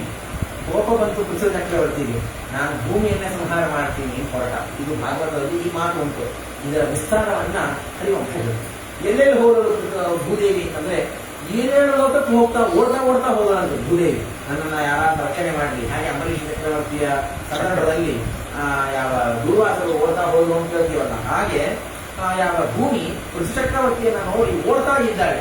ಎಲ್ಲ ಲೋಕಕ್ಕೆ ಹೋಗಿದ್ದಾಳೆ, ಸತ್ಯಲೋಕಕ್ಕೆ ಹೋಗಿದ್ದಾಳೆ, ಕೈಲಾಸಕ್ಕೆ ಹೋಗಿದ್ದಾಳೆ, ಎಲ್ಲ ಕಡೆ ಓಡ್ತಾ ಹೋಗ್ತಾ ಇದ್ದಾಳೆ. ಎಲ್ಲೂ ಹೋದರೂ ಪೃಥ್ವಿ ಚಕ್ರವರ್ತಿ ಬಿಡ್ತಾ ಇಲ್ಲ. ಬಾಣ ಹಿಡ್ಕೊಂಡು ಹೋಗ್ತಾ ಇದ್ದಾನೆ, ಅಟ್ಟಿಸ್ಕೊಂಡು ಹೋಗ್ತಾ ಇದ್ದಾನೆ. ಕೊನೆಗೆ ಅವಳಿಂದ ಓಡ್ಲಿಕ್ಕೆ ಆಗಲಿಲ್ಲ, ಅವನ ಕಡೆ ನಿಂತೇ ಬಿಟ್ಟು ಭೂದೇವಿ ನಿಂತ್ಕೊಂಡು ಹೇಳ್ತಾರೆ, ಅಲ್ಲ ರಾಜನು ಏನ್ ಬುದ್ಧಿ ಇಲ್ಲೋ ನಿನಗೆ, ನನ್ನನ್ನು ಸಂಹಾರ ಮಾಡ್ತೀನಿ ಅಂತ ಹೇಳ್ತಿರೋ, ನನ್ನ ಸಂಹಾರ ಮಾಡಿಬಿಟ್ರೆ ನಿನ್ನ ಪ್ರಜೆಗಳನ್ನ ಎಲ್ಲಿ ಇರಿಸ್ತಿ, ಇರೋದಕ್ಕೆ ಜಾಗ ಏನಿದೆ? ಭೂಮಿಯಲ್ಲಿ ಏನೋ ಒಂದು 30-60 ಜಾಗ ಇಟ್ಕೊಂಡು ಅದರಲ್ಲಿಯೂ ಒಂದು ದೊಡ್ಡದಾದಂತಹ ಅಪಾರ್ಟ್ಮೆಂಟ್ಗಳು, ನಮ್ಮ ಮನೆ ಅಂತ ನೋಡಿದ್ರೆ ಅಲ್ಲಿ ಇರೋದೇ ಸಣ್ಣದು. ಗೇಟರ್ ಕಣ್ಣಿಗೆ ಅಂತಂತಾರೆ, ಅಲ್ಲಿ ಜಿಮ್ ಇದೆ ಅಂತಂತಾರೆ, ಅದು ಇದೆ, ಸ್ವಿಮ್ಮಿಂಗ್ ಪೂಲ್ ಇದೆ, ಎಲ್ಲ ಇದೆ. ನಮ್ಮ ಮನೆ ಎಷ್ಟಿದೆ ನೋಡಿದ್ರೆ ಅದು ಅತಿ ಅಲ್ಪವಾಗಿ. ಅಷ್ಟಕ್ಕೆ ನಾನೇ ಅಧಿಪತಿ, ಸಪ್ತದ್ವೀಪಾಧಿಪತಿ ಅಂತ ಅಹಂಕಾರದಿಂದ ಬೆರೆತಿರ್ತಾನೆ ಮನುಷ್ಯ. ಆದರೆ ಭೂದೇವಿ ಹೇಳ್ತಾರೆ, ರಾಜರೆಲ್ಲ ನಾನು ಗೆದ್ದೆ, ನನ್ನ ಭೂಮಿ ಅಂತಾರೆ. ನಾನು ನಲಿದಿರ್ತೀನಿ. ಯಾವ ರಾಜರು, ಯಾವ ಪ್ರಿಯವ್ರತ, ಯಾವ ಉತ್ಥಾನಪಾದ, ಯಾವ ರಾಜರು ನಿಲ್ಲಿಲ್ಲ. ಅಶೋಕ ಚಕ್ರವರ್ತಿ ಆಗಿರಬಹುದು ಅಥವಾ ಧರ್ಮರಾಜರೇ ಆಗಿರಬಹುದು, ಯಾರೂ ಕೂಡ ಸ್ಥಿರವಾಗಿ ಇದ್ದು ನನ್ನನ್ನ ಭೋಗ ಮಾಡಿದವರಲ್ಲ. ಸ್ವಲ್ಪ ಕಾಲ ಇರ್ತಾರೆ, ಹೋಗ್ಬಿಡ್ತಾರೆ. ಆಮೇಲೆ ಅವರು ಬಂದರು ಹೋದರು, ಮೌರ್ಯರು ಬಂದರು ಹೋದರು, ಚೋಳರು ಬಂದರು ಹೋದರು, ಪಾಂಡ್ಯರು ಬಂದರು ಹೋದರು. ಇದಾದ್ಮೇಲೆ ಇನ್ನು ಮುಸಲ್ರು ಬಂದ್ರು, ಅವರು ಹೋದ್ರು, ಇನ್ನೊಬ್ರು ಬಂದ್ರು, ಅವರು ಹೋದ್ರು. ಇವತ್ತು ಇವರಿದ್ದಾರೆ, ಇವರ ಮಕ್ಕಳು ಬರ್ತಾರೆ ಅಥವಾ ಅವರು ಹೋಗ್ತಾರೆ. ಯಾರು ಸ್ಥಿರವಾಗಿ ಇರೋದಿಲ್ಲ. ಅಂತೂ ಇವರೆಲ್ಲರೂ ಕೂಡ ರಕ್ಷಣೆ ಆಗಬೇಕು, ಇವೆಲ್ಲ ಇರಬೇಕು, ಬದುಕಬೇಕು ಅಂತಂದ್ರೆ ನಾನು ಬೇಕು. ನನ್ನನ್ನೇ ಸಂಹಾರ ಮಾಡಿ, ನನ್ನನ್ನೇ ಸಾಯಿಸಿ, ನೀ ಎಲ್ಲಿ ಇರಿಸ್ತಿ ನಿನ್ನ ಮಕ್ಕಳಕ್ಕೆ ಹಾಕುವಂತಹ ನಿನ್ನ ಪ್ರಜೆಗಳನ್ನ ಎಲ್ಲಿ ಸಾಕ್ತಿ? ನನ್ನನ್ನೇ ಸಂಹಾರ ಮಾಡ್ತೀನಿ ಅಂತೀವಿ. ಬೇಡ, ಇರೋದಕ್ಕೆ ಏನೋ ವಾಸಸ್ಥಾನ, ಸತ್ಯಲೋಕಕ್ಕೆ ಇರಿಸ್ತಿ, ತಪೋಲೋಕಕ್ಕೆ ಇರಿಸ್ತಿ ಅಂತ ಹೋಗೋಣ. ಆಹಾರಕ್ಕೆ ಏನ್ ಮಾಡ್ತೀವಿ? ನನ್ನ ಮೇಲೆ ಬೀಜ ಬಿತ್ತನ ಮಾಡಿದ್ರೇನೆ, ನಾನೇನಾದ್ರೂ ನಿಮಗೆ ಕೊಟ್ಟರೇನೆ ನಿಮಗೆ ಆಹಾರ. ಅಕ್ಕಿ ಎಲ್ಲಿಂದ ಬರಬೇಕು, ಬೇಳೆ ಎಲ್ಲಿಂದ ಬರಬೇಕು, ಗೋಧಿ ಎಲ್ಲಿಂದ ಬರಬೇಕು, ನನ್ನನ್ನೇ ಸಂಹಾರ ಮಾಡ್ತೀನಿ ಅಂತ ಇದೆಯಲ್ಲ, ಇದೆಯೋ ಇಲ್ಲವೋ ಅಂತ ಹೇಳಿದಾಗ, ನಿನ್ನ ಸಂಹಾರ ಮಾಡ್ತೀನಿ ಹೊರಟಂತಹ ನನಗೆ ಇಷ್ಟು ಬುದ್ಧಿ ಇಲ್ಲವಾ? ನೀನಿಲ್ಲದೆ ಇದ್ರೂ ನಾನು ಎಲ್ಲರನ್ನೂ ನಿರ್ವಾಹ ಮಾಡ್ತೀನಿ. ಪೃಥ್ವಿ ಚಕ್ರವರ್ತಿಯಲ್ಲಿ ಭಗವಂತನ ಆವೇಶ, ಆ ಭಗವಂತ ಆಡುವಂತಹ ಮಾತುಗಳು. ನೀನೇ ಇಲ್ಲ ಅಂದ್ರೂ ನನ್ನಿಂದ ಎಲ್ಲವೂ ಸಾಧ್ಯವಾಗುತ್ತೆ, ಎಲ್ಲವನ್ನೂ ನಾನು ಮಾಡಿ ತೋರಿಸ್ತೀನಿ ನೋಡು. ನನ್ನನ್ನೇ ನಾನು ಒಂದು ಭೂಮಿಯಂತೆ ನಾನು ಪರಿಣಾಮಗೊಳಿಸಿ, ನನ್ನ ಹೆಗಲ ಮೇಲೆ, ನನ್ನ ಬೆನ್ನಿನ ಮೇಲೆ ನನ್ನ ಪ್ರಜೆಗಳನ್ನು ನಾನು ವಾಸ ಮಾಡಿಸ್ತೀನಿ. ನನ್ನಲ್ಲೇ ಎಲ್ಲ ಆಹಾರ ಪದಾರ್ಥಗಳನ್ನು ನಾನೇ ಸೃಷ್ಟಿ ಮಾಡ್ತೀನಿ. ನೀನು ಇಲ್ಲದಿದ್ರೂ ನನಗೆ ನಡೆಯುತ್ತೆ, ನೀನಿಂದಲೇ ಆಗಬೇಕು ಎನ್ನುವ ಯಾವ ವ್ಯವಸ್ಥೆ ಇಲ್ಲ ಅಂತ ಹೇಳಿ ಎಲ್ಲ ಪೃಥ್ವಿ ಚಕ್ರವರ್ತಿ ಹೇಳ್ತಾ ಹೋಗ್ತಾನೆ. ಕೊನೆಗೆ ಪೃಥ್ವಿ ಪಾಪ ಪೃಥ್ವಿದೇವಿ ಅಂತ ಭೂದೇವಿ ಶರಣಾಗತರಾದ್ರು. ನಾನು ಮಾಡಿದ್ದು ತಪ್ಪಾಯಿತು, ನಿನ್ನ ಹಿಂದೆ ನಿಮ್ಮ ಅಪ್ಪ ಇದ್ದನಲ್ಲ ಅದೇನ ಬಹಳ ಹಿಂಸೆ ಕೊಟ್ಬಿಟ್ಟ. ನನಗೆ ಕೋಟಿ ಜನ ಇದ್ರು ನನಗೆ ತೊಂದರೆ ಆಗೋದಿಲ್ಲ. ಎಷ್ಟಾರು ಸಾಧು ಸಜ್ಜನರು ಇರಲಿ, ನಾನು ಸುಖವಾಗಿ ಎಲ್ಲರನ್ನು ನಾನು ಕಾಯ್ತಾ ಇರ್ತೇನೆ, ಎಲ್ಲರನ್ನೂ ನಾನು ಧಾರಣೆ ಮಾಡ್ತಿರ್ತೇನೆ. ಆದರೆ ಒಬ್ಬ ದುಷ್ಟ, ಒಬ್ಬ ನಿರಾತಂಕವಾದಂತಹ ರೀತಿಯಲ್ಲಿ ಭಕ್ತಿ ಶ್ರದ್ಧೆ ಯಾವುದೂ ಇಲ್ಲದೆ, ಭಯ ಇಲ್ಲದೆ ಯಾವ ಪಾಪ ಮಾಡ್ತಾನಲ್ಲ, ಅಂತಹ ಪಾಪಿಷ್ಟ ಒಬ್ಬ ಇದ್ದರೂ ಕೂಡ ನನ್ನಿಂದ ಕರೀಲಿಕ್ಕೆ ಆಗೋದಿಲ್ಲ. ನಿಮ್ಮ ಅಪ್ಪನಿಂದ ಎಲ್ಲರೂ ಪಾಪಿಷ್ಟರಾದರು, ಎಲ್ಲರನ್ನು ನಾಯಾಗಿ ಧಾರಣೆ ಮಾಡಲಿ, ಇವರಿಗೆ ನಾಯಾಗಿ ಪೋಷಣೆ ಮಾಡಲಿ, ಇವರಿಗೆ ನಾಯಾಗಿ ಅಕ್ಕಿ ಕೊಡ್ಲಿ ಅಂತ ನಾನು ಕೊಡ್ಲಿಲ್ಲ. ನಾನು ಆಕಳ ರೂಪದಲ್ಲಿ ಬರ್ತೇನೆ, ಕರುವಿನ ರೂಪದಲ್ಲಿ ನಿಮ್ಮ ಅಜ್ಜನಾದಂತಹ ನಿಮ್ಮ ಸ್ವಯಂಭವ ಮನವನ್ನ ಕರ್ಕೊಂಬ, ನಿಮ್ಗೆ ಏನೇನು ಧಾನ್ಯಗಳು ಬೇಕು ಎಲ್ಲರನ್ನೂ ಕೊಡ್ತೀನಿ ಅಂತ ಶುರು ಮಾಡಿದ್ರು. ಧಾರಾವಾಹಿಕವಾಗಿ ಹಾಲಿನ ರೂಪದಲ್ಲಿ ಎಲ್ಲ ಧಾನ್ಯಗಳನ್ನು ಹೋದಂತಹ ಎಲ್ಲವನ್ನೂ ಮತ್ತೆ ಕೊಟ್ಟಿದ್ದಾರೆ ಭೂದೇವಿ. ಭೂದೇವಿ ಕೊಟ್ಟಿದ್ದು ಕೇವಲ ಮನುಷ್ಯರಿಗೆ ಮಾತ್ರ ಅಲ್ಲ, ದೇವತೆಗಳೆಲ್ಲ ಬಂದಿದ್ದಾರೆ, ಋಷಿ ಮುನಿಗಳೆಲ್ಲ ಬಂದಿದ್ದಾರೆ. ಅವರಿಗೆ ಬೇಕಾದಂತಹ ತುಪ್ಪವೇ ಮೊದಲಾದಂತಹ ಯಜ್ಞಕ್ಕೆ ಉಪಯೋಗವಾದಂತಹ ಪದಾರ್ಥಗಳನ್ನು ಅವರು ಸ್ವೀಕಾರ ಮಾಡಿದ್ದಾರೆ. ದೈತ್ಯರೆಲ್ಲ ಬಂದಿದ್ದಾರೆ, ಪ್ರಹ್ಲಾದ ರಾಜರನ್ನ ಗರುವನ್ನಾಗಿ ಮಾಡಿಕೊಂಡು ಅವರಿಗೆ ಬೇಕಾದಂತಹ ಮಾಯಾ ವಿದ್ಯೆಯನ್ನ ಪಡೆದಿದ್ದಾರೆ, ಸುರೆಯನ್ನ ಹೆಂಡವನ್ನ ಪಡೆದಿದ್ದಾರೆ. ಎಲ್ಲ ಕಥೆಯನ್ನು ನಾವು ಭಾಗವತದಲ್ಲಿ ತಿಳಿದ್ದೇವೆ. ಹೀಗಾಗಿ ಈ ವಿಧವಾಗಿ ಆ ಪೃಥ್ವಿಚಕ್ರವರ್ತಿ ತನ್ನ ವಿಶಿಷ್ಟವಾದಂತಹ ಆ ಯೋಗ್ಯತೆ ತನ್ನ ಮಹಾತ್ಮ್ಯವನ್ನ ತೋರಿಸಿದ್ದಾನೆ. ಈ ವಿಧವಾಗಿ ಇದೆಲ್ಲ ಆಯಿತು. ಇನ್ನು ಮುಂದೆ ಈ ವಂಶದಲ್ಲಿ ದಕ್ಷರು ಹುಟ್ಟಿದ್ದಾರೆ. ಮತ್ತೆ ಬ್ರಹ್ಮದೇವರ ಮಕ್ಕಳಾಗಿ ದಕ್ಷರ ಮತ್ತೊಂದು ಯಾವ ಆವಳಿಯನ್ನು ಹೇಳ್ತಾ ಹೋಗ್ತಾರೆ. ದಕ್ಷರು ಹುಟ್ಟಿದ್ದಾರೆ, ನಿಮಗೆ ಅನೇಕ ಸಂತತಿ ಆಗಬೇಕು, ಪುತ್ರ ಸಂತತಿಯನ್ನ ಬೆಳೆಸು, ನೀನು ಮಕ್ಕಳನ್ನ ಪಡಿ. ಬ್ರಹ್ಮದೇವರ ಆಜ್ಞಾನುಸಾರ ಅವರು ಮೊದಲಿಗೆ 5,000 ಜನರನ್ನ, ಭಾಗವತದ ಪ್ರಕಾರ 10,000, ಹರಿವಂಶದಲ್ಲಿ 5,000 ಅಂತ ಹೇಳ್ತಾರೆ. 5,000 ಮಕ್ಕಳನ್ನ ಹುಟ್ಟಿಸಿದ್ದಾರೆ. ಹರಿಯೇಶ್ವರು ಹೆಸರಿಗೆ ಎಲ್ಲರಿಗೂ ಒಂದೇ ಹರಿಯೇಶ್ವರು. ನೀವೆಲ್ಲ ತಪಸ್ಸು ಮಾಡ್ಕೊಂಡು ಬರಪ್ಪ, ನಮ್ಮ ತಾತಂದರು, ನಮ್ಮ ತಂದೆಯವರು, ನಮ್ಮ ಅಣ್ಣ ತಮ್ಮಂದರಾದಂತಹ ಎಲ್ಲರೂ ಕೂಡ ಈ ಕೆಲಸವನ್ನು ಮಾಡಿದ್ದುಂಟು, ನೀನು ಹೋಗಿ ತಪಸ್ಸನ್ನು ಮಾಡಿಕೊಂಬ ಅಂತ ಹೇಳಿದ್ದೇ ತರ ಹರಿಯೇಶ್ವರೆಲ್ಲ ಹೋಗಬೇಕಾದ್ರೆ ನಾರದರು ಎದುರಿಗೆ ಸಾಮಾನ್ಯ ಹೇಳೋದು, ಒಳ್ಳೆ ಕೆಲಸಕ್ಕೆ ಹೋಗುವಾಗ ಒಡ್ಡಿ ಬ್ರಾಹ್ಮಣ ಹೊರಗೆ ಬಂದ್ರೆ ಎದುರಿಗೆ ಬಂದ್ರೆ ಕೆಲಸ ಕೆಟ್ಟೋಗುತ್ತೆ, ಅಪಶಕುನ. ಯದ್ಯಪಿ ಧ್ರುವರಾಜರು ತಪಸ್ಸನ್ನು ಮಾಡಿ ಹೋದಾಗಲೂ ಎದುರಿಗೆ ಬಂದವರು ನಾರದರೆ, ಅದರಿಂದ ಅವರಿಗೆ ಭಗವಂತನ ದರ್ಶನವಾಯಿತು. ವ್ಯತ್ಯಾಸ ಏನಾಗಲಿಲ್ಲ. ನಮ್ಮ ಪುಣ್ಯ ಚೆನ್ನಾಗಿತ್ತು ಅನ್ನೋದೇ ಎಲ್ಲ ಚೆನ್ನಾಗಿದೆ. ಒಂಟಿ ಬ್ರಾಹ್ಮಣ ಏನ್ ಮಾಡಲ್ಲ ಅಂತ ಹೇಳಿ ಯಾರು ಏನೇನು ಆಫೀಸಿಗೆ ಹೋಗ್ತಾ ಇರ್ತಾರೋ ಏನೋ, ನಾವು ಒಬ್ಬಟ್ಟಿಗೆ ಹೊರಗೆ ಬಂದ್ರೆ ಏನ್ ಮಾಡೋದು, ನಾವೆಲ್ಲ ಒಬ್ಬೊಬ್ಬರೇ ಹೋಗ್ಲಿಕ್ಕೆ ಆಗತ್ತಾ, ಹೋಗದೆ ಇರ್ಲಿಕ್ಕಾಗತ್ತಾ? ಅವಾಗ ನಾವು ಒಮ್ಮೆ ಹೋಗ್ತೀನಿ, ನನ್ನ ಜೊತೆಗೆ ನೀವು ಬರೀ ಇಬ್ಬರು ಹೋಗ್ಲಿಕ್ಕಾಗತ್ತಾ? ಯಾರನ್ನು ಕೇಳಲಿಕ್ಕಾಗತ್ತೆ? ಅಂತೂ ನಾನು ಎದುರಿಗೆ ಬಂದಾಗ ಕೆಲವೊಂದು ಪ್ರಶ್ನೆಯನ್ನು ಕೇಳ್ತಾರೆ ಹರಿಯೇಶ್ವರನ್. ಅಲ್ಲ, ತಪಸ್ಸಿಗೆ ಹೋಗ್ತೀನಿ ಅಂತ ಹೇಳ್ತಿರಲ್ಲ, ಮೇಲೆ ಎಷ್ಟು ಲೋಕ ಇದೆ, ಕೆಳಗೆ ಎಷ್ಟು ಲೋಕ ಇದೆ ಗೊತ್ತಾ ನಿಮಗೆ? ಭಾಗವತದಲ್ಲಿ ಬೇರೆ ಪ್ರಶ್ನೆ ಉಂಟು. ಇಲ್ಲಿ ಬರುವಂತಹ ಪ್ರಶ್ನೆ, ಮೇಲೆ ಎಷ್ಟು ಲೋಕ ಇದೆ, ಕೆಳಗೆ ಎಷ್ಟು ಲೋಕ ಇದೆ, ಭೂಮಿಯ ವಿಸ್ತಾರ ಎಷ್ಟಿದೆ, ಭೂಮಿಯ ಮಂಡಲ ಎಷ್ಟು ವ್ಯತ್ಯಾಸ ಇದೆ, ಎಷ್ಟು ದೊಡ್ಡದಾಗಿದೆ, ಇದೆಲ್ಲ ನನಗೆ ಗೊತ್ತಾ? ಇತ್ಯಾದಿ ವೃತ್ತಾಂತಗಳನ್ನು ಕೇಳಿದ. ನಿಮಗೇನೂ ಗೊತ್ತಿಲ್ಲ. ನಿಮಗೇನೂ ಗೊತ್ತಿಲ್ಲ, ಮತ್ತೆ ನೀವು ಹೆಂಗೆ ರಾಜರಾಗ್ತೀರಿ? ಭೂದೇವಿ ಹೇಳಿದಂಗೆ, ನೀನು ಯಾವ ರಾಜ ನೀನು ಅಂತ ಹೇಳಿದಾಗ, ಹಾಗಾದ್ರೆ ಇದೆಲ್ಲ ನಾನು ಕಟ್ಕೊಂಡ್ ಬರ್ತೀನಿ ಹೋದವರೇ, ಮತ್ತೆ ಬಂದೇ ಇಲ್ಲ. ಆದ ಮೇಲೆ ದಕ್ಷ ಪ್ರದೇಶದವರು ಕಾಯ್ತಾ ಇದ್ರು. 5,000 ಜನರಲ್ಲಿ ಒಬ್ಬ ಕೂಡ ಮನೆಗೆ ಬಂದಿಲ್ಲ ಅಂತ ಹೇಳಿ ಮತ್ತೆ ಒಂದು 1,000 ಜನರನ್ನ ಒಪ್ಪಿಸಿದ್ದಾರೆ. ಶಬಲಾಕ್ಷರು ಅಂತ ಹೆಸರಿಟ್ಟು ಅವರನ್ನು ಕಳಿಸ್ತಾರೆ. ಶಬಲಾಕ್ಷರು ಹೋಗಿ ಹರಿಯೇಶ್ವರನ ಹುಡುಕಲಿಕ್ಕೆ ಹೋದ್ರು. ಅಲ್ಲಿ ಮತ್ತೆ ಅದೇ ನಾಳನ್ನು ಮತ್ತೆ ಬಂದರು, ಅದೇ ಪ್ರಶ್ನೆಯನ್ನು ಕೇಳಿದ್ರು, ಅದೇ ರೀತಿಯಲ್ಲಿ ಅದೇ ದಾರಿಯಲ್ಲಿ ಅವರು ಹೋದ್ರು. ಶಬಲಾಕ್ಷರು ಮತ್ತೆ ತಿರುಗಿ ಬಂದಿಲ್ಲ. ಈ ಕಾರಣದಿಂದ ಅಣ್ಣ ತಮ್ಮನ್ನು ಯಾರಾದರೂ ಕಳೆದು ಹೋಗಿದ್ದರೆ ಅವರನ್ನು ಹುಡುಕೋದಿಕ್ಕೆ ತಮ್ಮ ಹೋಗಬಾರದು. ಅಣ್ಣ ಎಲ್ಲಾದ್ರೂ ಹೊರಗೆ ಹೋದ್ರೆ ಅವನನ್ನು ಹುಡುಕೋದಿಕ್ಕೆ ತಮ್ಮ ಹೋಗಬಾರದು. ಇನ್ಯಾರನ್ನಾದ್ರೂ ಕಳಿಸ್ಬೇಕು, ಹೋದ್ರೆ ಇಬ್ಬರು ಮನೆಗೆ ಮತ್ತೆ ಬರಲಾರರು ಅಂತ ಹೇಳಿ ಈ ಒಂದು ವಿಶಿಷ್ಟವಾದಂತಹ ಧರ್ಮ ನೀತಿಯನ್ನ ಹರಿವಂಶ ನಮಗೆ ತಿಳಿಸಿಕೊಡ್ತಾ ಇದೆ. ಪ್ರಯಾತೋ ನಶ್ಯತಿ ಕ್ಷಿಪ್ರಂ ತನ್ನ ಕಾರ್ಯ ವಿಪಶ್ಚಿತ ಪದಾರ್ಥಗಳಿಗೆ ಭ್ರಾತು ಅನ್ವೇಷಣ. ಒಬ್ಬ ಅಣ್ಣ ತಮ್ಮದರಲ್ಲಿ ಒಬ್ಬರು ಹೊರಗೆ ಹೋದರು, ಮತ್ತೆ ಬಂದಿಲ್ಲ, ಮನೆಗೇನೋ ಬಹಳ ಅಕಾಲವಾಯಿತು, ಮತ್ತೆ ಬಂದಿಲ್ಲ, ಅವನು ಬರ್ಲಿಕ್ಕೆ ತಡ ಆಗ್ತಾ ಇದೆ, ಹುಡ್ಕೊಂಡು ಹೋಗ್ಬೇಕು ಅಂದ್ರೆ ಅವನ ತಮ್ಮ ಹೋಗಬಾರದು, ಇನ್ಯಾರಾದ್ರೂ ಹೋಗಬೇಕು. ಹೀಗಾಗಿ ಹರಿಯೇಶ್ವರ ಶಬಲಾಕ್ಷರ ಕಥೆ ಆಗತ್ತೆ, ಇದು ಭಾಗವತದಲ್ಲಿ ಇಲ್ಲ. ಹೀಗಾಗಿ ಹರಿಯೇಶ್ವರ ಶಬಲಾಕ್ಷರ ಕಥೆ ಆಗತ್ತೆ ಅನ್ನೋದಕ್ಕಾಗಿ ಅಣ್ಣ ತಮ್ಮಂದು ಹುಡ್ಕೊಂಡು ಹೋಗಬಾರದು. ಅಂತೂ ಅವರ 5,000 ಜನ, ಈ 1,000 ಜನ ಯಾರೂ ಮತ್ತೆ ಬಂದೇ ಇಲ್ಲ. ಅವರ ಮಕ್ಕಳೆಲ್ಲ ಹುಟ್ಟಿದ್ದು, ಮತ್ತೆ ಮೊಮ್ಮಕ್ಕಳು ಹುಟ್ಟೇ ಇಲ್ಲ. ಆ ಮಕ್ಕಳು ಹುಟ್ಟಬೇಕಾಗಿದ್ದು ದಕ್ಷರಿಗೆ ಏನ್ ಮಾಡೋದು ನೋಡುದು. ಪುರುಷರಿಂದ ಏನು ಕೆಲಸ ಆಗೋದಿಲ್ಲ, ಸ್ತ್ರೀಯರಿಂದ ಕೆಲಸ ಆಗತ್ತೆ. ಸೃಷ್ಟಿ ಆಗಬೇಕು ಅಂದ್ರೆ ಹೆಣ್ಣು ಮಕ್ಕಳೇ ಬೇಕು. ಸುಮ್ಮನೆ ಬೈತಾರ ಮಾಡಲ್ಲ. ಸನಾತನ ಧರ್ಮದಲ್ಲಿ ಹೆಣ್ಮಕ್ಕಳನ್ನು ಬಹಳ ಕಾರ್ನರ್ ಮಾಡ್ತಾರೆ, ಹಿಂಸೆ ಮಾಡ್ತಾರೆ.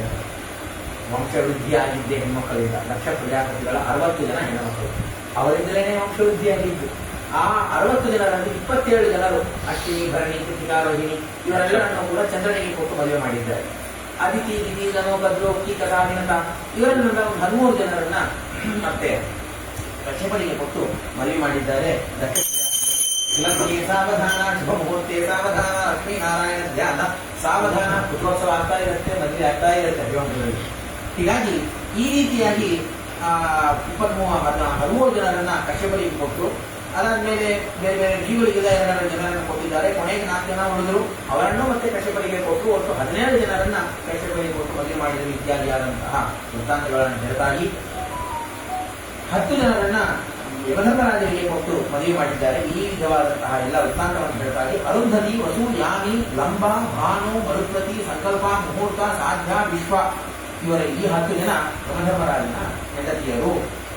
ಈ ವಿಶ್ವ ಎಂಬತಕ್ಕಂಥವರಲ್ಲಿ ವಿಶ್ವೇ ದೇವತೆಗಳು ಇನ್ನೊಂದು 5 ನಿಮಿಷ ಮುಗಿಸ್ಬೇಕು. ವಿಶ್ವ ಎಂಬುವಂತಹ ಆ ಧರ್ಮನ ಪತ್ನಿಯಲ್ಲಿ ವಿಶ್ವೇ ದೇವತೆಗಳು ಹುಟ್ಟಿದರು. ಸಾಧ್ಯ ಎಂಬುವಂತಹ ಹೆಂಡತಿಯಲ್ಲಿ ಸಾಧ್ಯ ದೇವತೆಗಳು ಹುಟ್ಟಿದರು. ಮರುತ್ವತಿಯಲ್ಲಿ ಮರುತ್ವಾನ್ ದೇವತೆಗಳು ಅವರೆಲ್ಲ ಹುಟ್ಟಿದ್ದಾರೆ.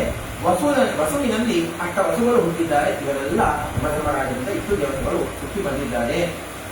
ಮತ್ತು ಯಾರಾಜನ್ ಸೋಮಪತ್ನಿಯಷ್ಟು ಇನ್ನು ಯಾವ ಚಂದ್ರನ ಹೆಂಡತಿಯಾದಂತಹ ಅಶ್ವಿನಿ ಮೊದಲಾದಂತಹ ನಕ್ಷತ್ರಾಭಿಮಾನ ದೇವತೆಗಳು ಇದ್ದಾರಲ್ಲ, ಅವರಲ್ಲಿ ದಕ್ಷ ಪಾದೇ ತದೋದಲವು ಆ ವಂಶದಲ್ಲಿ ಮುಂದೆ ಮತ್ತೊಮ್ಮೆ ದಕ್ಷರು ಹುಟ್ಟಿದ್ದಾರೆ. ಏತನ್ನೇ ರೂಪಾನ್ಯ ಖ್ಯಾತಿಮಂತೋ ವೈ ದೇವಾ ಜ್ಯೋತಿಪುರೋಗಮಃ ವಸಃ ಅಷ್ಟವು ಸಮಾಖ್ಯಾತಃ ಏಕಾಮಕ್ಷ್ಯಾಮಿ ವಿಸ್ತರಂ. ಇನ್ನು ಅಷ್ಟ ವಸ್ತುಗಳ ವಿಸ್ತಾರವನ್ನು ಹೇಳ್ತಾ ಹೋಗ್ತೀನಿ, ವಸುಗಳ ಕಥೆಯನ್ನು ಹೇಳ್ತಾ ಹೋಗ್ತೀನಿ, ಅವರ ವಂಶವನ್ನು ಹೇಳ್ತೀನಿ ಅಂತ ಶುರು ಮಾಡ್ತಾರೆ.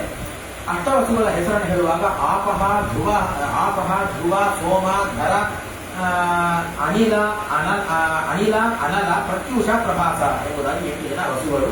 ಇವರೆಲ್ಲ ವೈಕುಂಠದಲ್ಲಿ ಕೀಕರರು, ಪಾತ್ರೆಯನ್ನು ಘಟಿಸುವಂಥವರು, ಕಸ ಗುಡಿಸುವಂಥವರು, ಇವರೆಲ್ಲ ಆ ಕೆಲಸವನ್ನು ಮಾಡ್ತಿರ್ತಾರೆ. ಅಷ್ಟು ವಸುಗಳು. ಇವರಲ್ಲಿ ಆಪ ಎಂಬುವಂತಹ ವಸುವಿಗೆ ವೈತಂಡ್ಯ ಎಂಬುವಂತಹ ಮಗ ಹುಟ್ಟಿದ್ದಾನೆ. ಶ್ರಮ ಶಾಂತ ಮುನಿ ಎಂಬುದಾಗಿ ಇವರೆಲ್ಲ ಮಕ್ಕಳಾಗಿ ಹುಟ್ಟಿದ್ದಾರೆ. ಧ್ರುವನಿಗೆ ಕಾಲ ಎಂಬುವಂಥವನು ಲೋಕಪ್ರಕಾರಣ, ಅವನು ಹುಟ್ಟಿದ್ದಾನೆ. ಸೋಮನಿಗೆ ವರ್ಚಸ್ವಿಯಾದಂತಹ ಮಗ ಹುಟ್ಟಿದ್ದಾನೆ. ವರ್ಚಃ ಎಂಬುವಂತಹ ಮಗ ಹುಟ್ಟಿದ್ದಾನೆ. ಧರ ಎಂಬುವಂತಹ ವಸುವಿಗೆ ದ್ರವಿಣ ಹುತಹವ್ಯವಹ ಎಂಬುವಂತಹ ಮಕ್ಕಳೆಲ್ಲ ಹುಟ್ಟಿದ್ದಾರೆ. ಮನೋಹರ ಎಂಬುವಂತಹ ಹೆಂಡತಿಯಲ್ಲಿ ಶಿಶಿರ ಪ್ರಾಣ ಇವರೆಲ್ಲ ಹುಟ್ಟಿದ್ದಾರೆ. ಮತ್ತು ಅನಿಲ ಎಂಬುವಂತಹ ವಸುವಿಗೆ ಶಿವ ಎಂಬುವಂತಹ ಹೆಂಡತಿಯಲ್ಲಿ ಮನೋಜವ ಅವಿಜ್ಞಾತಗತಿ ಎಂಬುವಂತಹ 2 ಗಂಡು ಮಕ್ಕಳಾದರು. ಅಗ್ನಿಗೆ ಅಗ್ನಿಪುತ್ರರಾದಂತಹ ಅವರು ಅಗ್ನಿ ಎಂಬುವಂತಹ ವಸುವಿಗೆ ಆ ವಂಶದಲ್ಲಿ ಬಂದಿರತಕ್ಕಂತಹ ಅಗ್ನಿ ಎಂಬುವಂತಹ ಯಾವ ರಾಜನಿಗೆ ಶರಸ್ತಂಭ, ಶಾಖ, ವಿಶಾಖ ಮತ್ತು ನೈಗಮ ಎಂಬುವಂತಹ ನೈಗಮೇಯ ಇತ್ಯಾದಿಗಳೆಲ್ಲ ಹುಟ್ಟಿದ್ದಾರೆ. ಕೃತಿಕ ಎಂಬುವಂತಹ ಸಪ್ತ ಕೃತಿಕ ಷಟ್ ಕೃತಿಕೆಗಳು ಹೇಳುತ್ತಲ್ಲ, ಅವರಿಗೆ ಮಗನಾಗಿ ಸ್ವಯಂ ಸ್ಕಂದ ಅವನು ಜನಿಸಿ ಬಂದಿದ್ದಾನೆ. ಅಲ್ಲಿಯೇ ಮತ್ತೆ ಸನತ್ಕುಮಾರರು ಕೂಡ ಅವತಾರ ಮಾಡಿದ್ದಾರೆ ಎಂಬುವಂತಹ ವೃತ್ತಾಂತ. ಮತ್ತು ಪ್ರತ್ಯೂಷ ಎಂಬುವಂತಹ ವಸುವಿಗೆ ಋಷ್ಟಿ ಎಂಬುವಂತಹ ಮಗ ಮತ್ತು ದೇವರ ಋಷಿಗಳು ಇವರಿಬ್ಬರು ಕೂಡ ಮಕ್ಕಳಾಗಿ ಹುಟ್ಟಿದ್ದಾರೆ. ಕ್ಷಮಾವಂತ ತಪಸ್ಸು ಎಂಬುದಾಗಿ ಆ ದೇವರ ಋಷಿಗಳಿಗೆ ಮಕ್ಕಳು ಹುಟ್ಟಿದ್ದಾರೆ. ಬೃಹಸ್ಪತ್ಯಾಚಾರ್ಯರಿಗೆ ಅವರ ಬೃಹಸ್ಪತ್ಯಾಚಾರ್ಯರ ತಂಗಿಯನ್ನ ಶ್ರೇಷ್ಠರಾದಂತಹ ಬ್ರಹ್ಮಚಾರಿಣಿಯನ್ನ ಅವರನ್ನ ಈ ಪ್ರಭಾಸ ಎಂಬುವಂತಹ ವಸುವಿಗೆ ಕೊಟ್ಟು ಮದುವೆ ಮಾಡಿದ್ದಾರೆ. ಅಲ್ಲಿ ವಿಶ್ವಕರ್ಮ ಎಂಬುವಂತಹ ದೇವತಾ ಹುಟ್ಟಿದ್ದಾನೆ. ಅವನೇ ದೇವಲೋಕದಲ್ಲಿ ಶಿಲ್ಪಶಾಸ್ತ್ರವನ್ನ ಮೊತ್ತ ಮೊದಲಿಗೆ ವಿಚಾರವನ್ನು ಮಾಡಿದವರು. ಇವತ್ತಿಗೂ ಕೂಡ ಶಿಲ್ಪಿಗಳು ವಿಧವಾದಂತಹ ಶಿಲ್ಪವನ್ನ ಮಾಡತಕ್ಕಂಥವರಾಗಿ ಆಗ್ತಾಗಿದ್ದಾರೆ ಇತ್ಯಾದಿ ಆದಂತಹ ವೃತ್ತಾಂತ. ಇದಾದ ಮೇಲೆ ಕಶ್ಯಪರ ವಂಶ ಇದೊಂದು ಹೇಳಿ ಈ ಅಧ್ಯಾಯಕ್ಕೆ ಮುಕ್ತಾಯವನ್ನು ಮಾಡ್ತಾ ಇದ್ದೇನೆ. ಈ ಕಶ್ಯಪರ ವಂಶದಲ್ಲಿ ಅನೇಕ ಮಡದಿಯರು ಕಶ್ಯಪರಿಗೆ. ಸುರಭಿ ಎಂಬತಕ್ಕಂಥವಳು ಸುರಭಿ ಆ ಯಾವ ಹೆಂಡತಿಯಲ್ಲಿ 11 ರುದ್ರರು ಮಕ್ಕಳಾಗಿ ಹುಟ್ಟಿದ್ದಾರೆ. ಮಹಾದೇವರ ರುದ್ರದೇವರ ಪ್ರಸಾದದಿಂದ 11 ಜನ 11 ರುದ್ರರು ಅನೇಕಪಾದ ಐದುನ್ಯ ತ್ವಷ್ಟ ಮತ್ತು ತ್ವಷ್ಟ ವಿಶ್ವರೂಪ ಹರ ಬಹುರೂಪ ತ್ರಿಯಂಬಕ ಅಪರಾಜಿತ ವಿಶಾಖಪಿ ಶಂಭು ಕಬರ್ದಿ ದೈವತ ಎಂಬುದಾಗಿ ಇವರೆಲ್ಲ 11 ರುದ್ರರು ಹುಟ್ಟಿದ್ದಾರೆ. ಈ ವಿಧವಾಗಿ ಅವರಿಂದ 100 ಜನ, ಒಬ್ಬೊಬ್ಬರಿಗೂ 100 ಜನ ಮಕ್ಕಳಾಗಿ ಈ ವಿಧವಾಗಿ ಆ ರುದ್ರದ ಗಣವನ್ನ ಹೇಳ್ತಾ ಹೋಗ್ತಾರೆ. ಇದಾದ ಮೇಲೆ ಅದಿತಿ ದೇವಿಯವರಲ್ಲಿ ಎಲ್ಲ ಆದಿತ್ಯರು ದೇವತೆಗಳೆಲ್ಲ ಹುಟ್ಟಿದ್ದಾರೆ. ದಿತಿ ದೇವಿಯಲ್ಲಿ ದೈತ್ಯರು ಹುಟ್ಟಿದ್ದಾರೆ. ಧನುವಿನಲ್ಲಿ ವಿವಿಧವಾದಂತಹ ದಾನವರೆಲ್ಲ ಹುಟ್ಟಿದ್ದಾರೆ. ಅರಿಷ್ಟ ಸುರಸ ಕಷ ಇವರೆಲ್ಲ ಕಶ್ಯಪರ ಶ್ರೇಷ್ಠವಾದಂತಹ ನದಿಯರು. ದೇವತೆಗಳೆಲ್ಲ ಆ ಅದಿತಿ ದೇವಿಯರ ಮಕ್ಕಳು. ಒಂದೊಂದು ಮನ್ವಂತರದಲ್ಲಿಯೂ ಬೇರೆ ಬೇರೆ ದೇವತೆಗಳು ಆ ದೇವತಾ ಸ್ಥಾನವನ್ನ ಪಡಿತಾ ಹೋಗ್ತಾ ಇದ್ದಾರೆ ಇತ್ಯಾದಿ ಆದಂತಹ ವೃತ್ತಾಂತ. ಇದಾದ್ಮೇಲೆ ರಾಕ್ಷಸ ಮನ್ವಂತರದಲ್ಲಿ ಹೇಳುವಾಗ ಮರೀಚಿ ಋಷಿಗಳಿಂದ ಕಶ್ಯಪರು ಹುಟ್ಟಿದ್ದಾರೆ. ಆ ಕಶ್ಯಪರಿಂದ ದಕ್ಷರ ಕನ್ಯೆಯಾದಂತಹ ಅದಿತಿ ದೇವಿಯರಲ್ಲಿ ವಿಷ್ಣು, ಶಕ್ರ, ಮತ್ತೆ ಅರ್ಯಮ, ಧಾತ, ತ್ರಷ್ಟ, ಪುರುಷ, ಭಸ್ವಾನ್, ಸವಿತ, ಮಿತ್ರ, ವರುಣ, ಅಂಶ, ಭಗ ಎಂಬುವಂತಹ ದ್ವಾದಶಾದಿತ್ಯರು ಇಲ್ಲಿ ಹುಟ್ಟಿದ್ದಾರೆ. 11 ರುದ್ರರು, 12 ಆದಿತ್ಯರು, ವಸುಗಳು, ಅಷ್ಟ ವಸುಗಳು ಇವರೆಲ್ಲರ ಉಗಮವನ್ನ ಅವರ ಅವತಾರವನ್ನ ಬೆಳಗಾಗಿ ಈ ಚಾಕ್ಷುಷ ಮನ್ವಂತರದ ಮುಂದಿನ ಭಾಗದಲ್ಲಿ ಅರಿಷ್ಟನೇಮಿ ಎಂಬುವಂತಹ ಅವರ ಪತ್ನಿಯರಲ್ಲಿ 16 ಜನ ಮಕ್ಕಳು ಹುಟ್ಟಿದ್ದಾರೆ. ಒಬ್ಬರೇ ಋಷಿಗಳಿಗೆ ಆ 16 ಜನ ಮಕ್ಕಳು ಹುಟ್ಟಿದ್ದಾರೆ ಇತ್ಯಾದಿ ಆದಂತಹ ದೇವರ ಈ ವೃತ್ತಾಂತ. ದಿತಿದೇವಿಯರಿಗೆ 2 ಗಂಡು ಮಕ್ಕಳು ಹುಟ್ಟಿದರು. ಅಲ್ಲಿ ಹಿರಣ್ಯಕಶಿಪು ಹಾಗೂ ಹಿರಣ್ಯಾಕ್ಷ ಎಂಬುದಾಗಿ. ಆ ಹಿರಣ್ಯಾಕ್ಷನಿಗೆ ಮತ್ತು ಒಂದೇ ಒಂದು ಕನ್ಯಾ. ಸಾಮಾನ್ಯ ಹಿರಣ್ಯಕಶಿಪು ಹೊತ್ತು ಅವರಿಬ್ಬರಿಗೂ ಒಂದು ತಂಗಿ ಇದ್ದಿದ್ದಾಳೆ. ಅವಳ ಹೆಸರು ಸಿಂಹಿಕಾ ಎಂಬುದಾಗಿ. ಅವಳ ಮಗನೇ ರಾಹು. ಅವಾಗ ಬಂದು ಸೂರ್ಯಚಂದ್ರನಿಗೆ ಪೀಡೆ ಕೊಡ್ತಕ್ಕಂಥವನು. 3ನೇ ತಾರೀಕು ಸೂರ್ಯಚಂದ್ರನಿಗೆ ಮಾತ್ರ ಅಲ್ಲ, ನಮ್ಮೆಲ್ಲರಿಗೂ ಪೀಡೆ ಕೊಡ್ತಾ ಇದ್ದಾನೆ. ಕೇವಲ 20 ನಿಮಿಷಗಳಿಗೋಸ್ಕರ ಬೆಳಗ್ಗೆಯಿಂದ ರಾತ್ರಿ 8-9 ಗಂಟೆಯವರೆಗೆ ಕಾಲ ಇವರು ಉಪವಾಸ ಬೀಳ್ರಿ ಅಂತ ಹೇಳಿ ಆ ರಾಹು ಈ ಸಿಂಹಿಕೆಯಲ್ಲಿ ಇದು ಹುಟ್ಟಿ ಬರ್ತಾ ಇದ್ದಾನೆ. ಆದಂತಹ ಈ ವೃತ್ತಾಂತ ಇದಾದ ಮೇಲೆ ಆ ಹಿರಣ್ಯಕಶಿಪುವಿಗೆ 4 ಜನ ಗಂಡು ಮಕ್ಕಳು, ಅನುಪ್ರಾದ, ಪ್ರಾಣ, ಪ್ರಹ್ಲಾದ ಹಾಗೂ ಸಂಪ್ರಾದ ಎಂಬುದಾಗಿ. ಆ ಸಂಪ್ರಾದನಿಗೆ ಮಗ ಸುಂದ ನಿಸುಂದ ಎಂಬುವಂತವರು ಹುಟ್ಟಿದ್ದಾರೆ. ಅನುಪ್ರಾದನಿಗೆ ಆಯು ಶಿಬಿಕಾಲ ಎಂಬುದಾಗಿ ಅವರೆಲ್ಲರೂ ಹುಟ್ಟಿದ್ದಾರೆ. ಪ್ರಹ್ಲಾದನಿಗೆ ವಿರೋಚನನ ಮಗ ಬಲಿ. ಆ ಬಲಿಯ ಮಗನಾಗಿ 100 ಜನ ಬಾಣ ಮೊದಲಾದಂತಹ 100 ಜನ ಮಕ್ಕಳು ಹುಟ್ಟಿದ್ದಾರೆ ಬಲಿಚಕ್ರವರ್ತಿಗೆ. ಆ ಬಾಣ ರುದ್ರದೇವರ ಅತ್ಯಂತ ವಿಶೇಷವಾದಂತಹ ಭಕ್ತನಾಗಿದ್ದಾನೆ. ಅವರ ಗಣದಲ್ಲಿ ಸೇರಿದವನಾಗಿದ್ದಾನೆ. ಆಯಾ ಬಾಣಾಸುರ ಇವನ ಕಥೆಯನ್ನು ಕೃಷ್ಣಾವತಾರದಲ್ಲಿ ನಾವು ಧರ್ಮಸ್ಥಳದಲ್ಲಿ ಕೇಳಿದಂತೂ ಆ ಬಾಣ ರುದ್ರದೇವರ ವಿಶೇಷವಾದಂತಹ ಆ ಗಣದಲ್ಲಿ ಸೇರಿಕೊಂಡವನಾಗಿದ್ದಾನೆ ಇತ್ಯಾದಿಯಾದಂತಹ ವೃತ್ತಾಂತ. ಆ ಬಾಣನಿಗೆ ಇಂದ್ರದಮನ ಇತ್ಯಾದಿಯಾದಂತಹ ಮಕ್ಕಳು ಅವರು ಹುಟ್ಟಿ ಬಂದಿದ್ದಾರೆ. ಈ ಕಡೆ ಹಿರಣ್ಯಾಕ್ಷನಿಗೆ 5 ಜನ ಮಕ್ಕಳು ಹುಟ್ಟಿದ್ದಾರೆ. ಗರ್ಜರ, ಶಕುನಿ, ಗುಪ್ತಸಂತಾಮನ, ಮಹಾನಾಭ, ವಿಕ್ರಾಂತ ಎಂಬುದಾಗಿ ಈ ವಿಧವಾಗಿ 5 ಜನ ಗಂಡು ಮಕ್ಕಳು. ಅಭವನ್ ಧನುಪುತ್ರಾಶ್ಚ. ಈ ವಿಧವಾಗಿ ಈ ಹಿರಣ್ಯಾಕ್ಷ, ಹಿರಣ್ಯಕಶಿಪು ಇವರ ಮಕ್ಕಳು ಇದೇ ಮೊದಲಾದಂತಹ ಧನುವಿನ ಮಕ್ಕಳು, ದಾನವರು, ದೈತ್ಯರು ಇವೆಲ್ಲ ಹುಟ್ಟಿ ಬಂದಿದ್ದಾರೆ. 300 ಜನ ಅವರ ಹೆಸರನ್ನೆಲ್ಲಗಳನ್ನ ಹೋಗ್ತಾರೆ. ವಿಮೋಧ, ಶಕುನಿ, ಶಂಕುಶಿರ, ಶಂಕುಕರ್ಣ, ವಿರಾಧ, ಗವೇಟಿ, ದುಂದುಭಿ, ಅಯೋಮುಖ, ಶಂಬರಾಸುರ ಅಂತ ನಾವು ಕೇಳ್ತೀವಿ.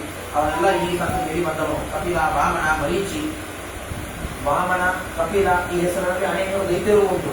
ಹಯಗ್ರೀವ ಅಂತ ಒಬ್ಬ ಅಸುರ ಇದ್ದಾನೆ. ನಮಗೆ ಹಯಗ್ರೀವ ಅಂದ್ರೆ ದೇವರು ತಿಳ್ಕೊಂಡ್ಬಿಡ್ತೀವಿ, ವಾಮನ ಅಂತಂದ್ರೆ ದೇವರು ತಿಳ್ಕೊಂಡ್ಬಿಡ್ತೀವಿ, ಕಪಿಲ ಅಂತಂದ್ರೆ ದೇವರು ತಿಳ್ಕೊಂಡ್ಬಿಡ್ತೀವಿ. ಸಾಂಖ್ಯ ಮತ ಹೇಳಿದವನು ಭಗವಂತ ಕಪಿಲ. ಆ ಮತವನ್ನೇ ತೆಗೆದುಕೊಂಡು ಮತ್ತೊಬ್ಬ ಕಪಿಲ ಅದನ್ನ ಅಪಾರ್ಥ ಮಾಡಿ ಅದನ್ನೇ ವಿಸ್ತಾರ ಮಾಡ್ತಾ ಹೋದ. ಹೀಗೆ ಒಂದೇ ಹೆಸರಲ್ಲಿ ದೇವತೆಗಳು ಉಂಟು, ದೈತ್ಯರು ಉಂಟು. ಯಾರು ತನ್ನವರನ್ನು ನಾವು ವಿವೇಚನೆ ಮಾಡಬೇಕಾಗತ್ತೆ ಅನ್ನೋದಕ್ಕಾಗಿ ಈ ಹರಿವಂಶ ಬಹಳ ವಿಶೇಷವಾದಂತಹ ಪ್ರಕಾರಿಯಾಗಿ ಆಗಿದೆ. ಈ ವಿಧವಾಗಿ ಕೇಕುವೀರ್ಯ, ಕಾಲನಾಭ, ತಾರಕ ಈ ವಿಧವಾಗಿ ಅನೇಕರು ಬಂದಿದ್ದಾರೆ. ಈ ವಂಶದಲ್ಲಿ ಪುಲೋಮ ಎನ್ನುವಂತಹ ಒಬ್ಬ ದೈತ್ಯ ಬಂದಿದ್ದಾನೆ.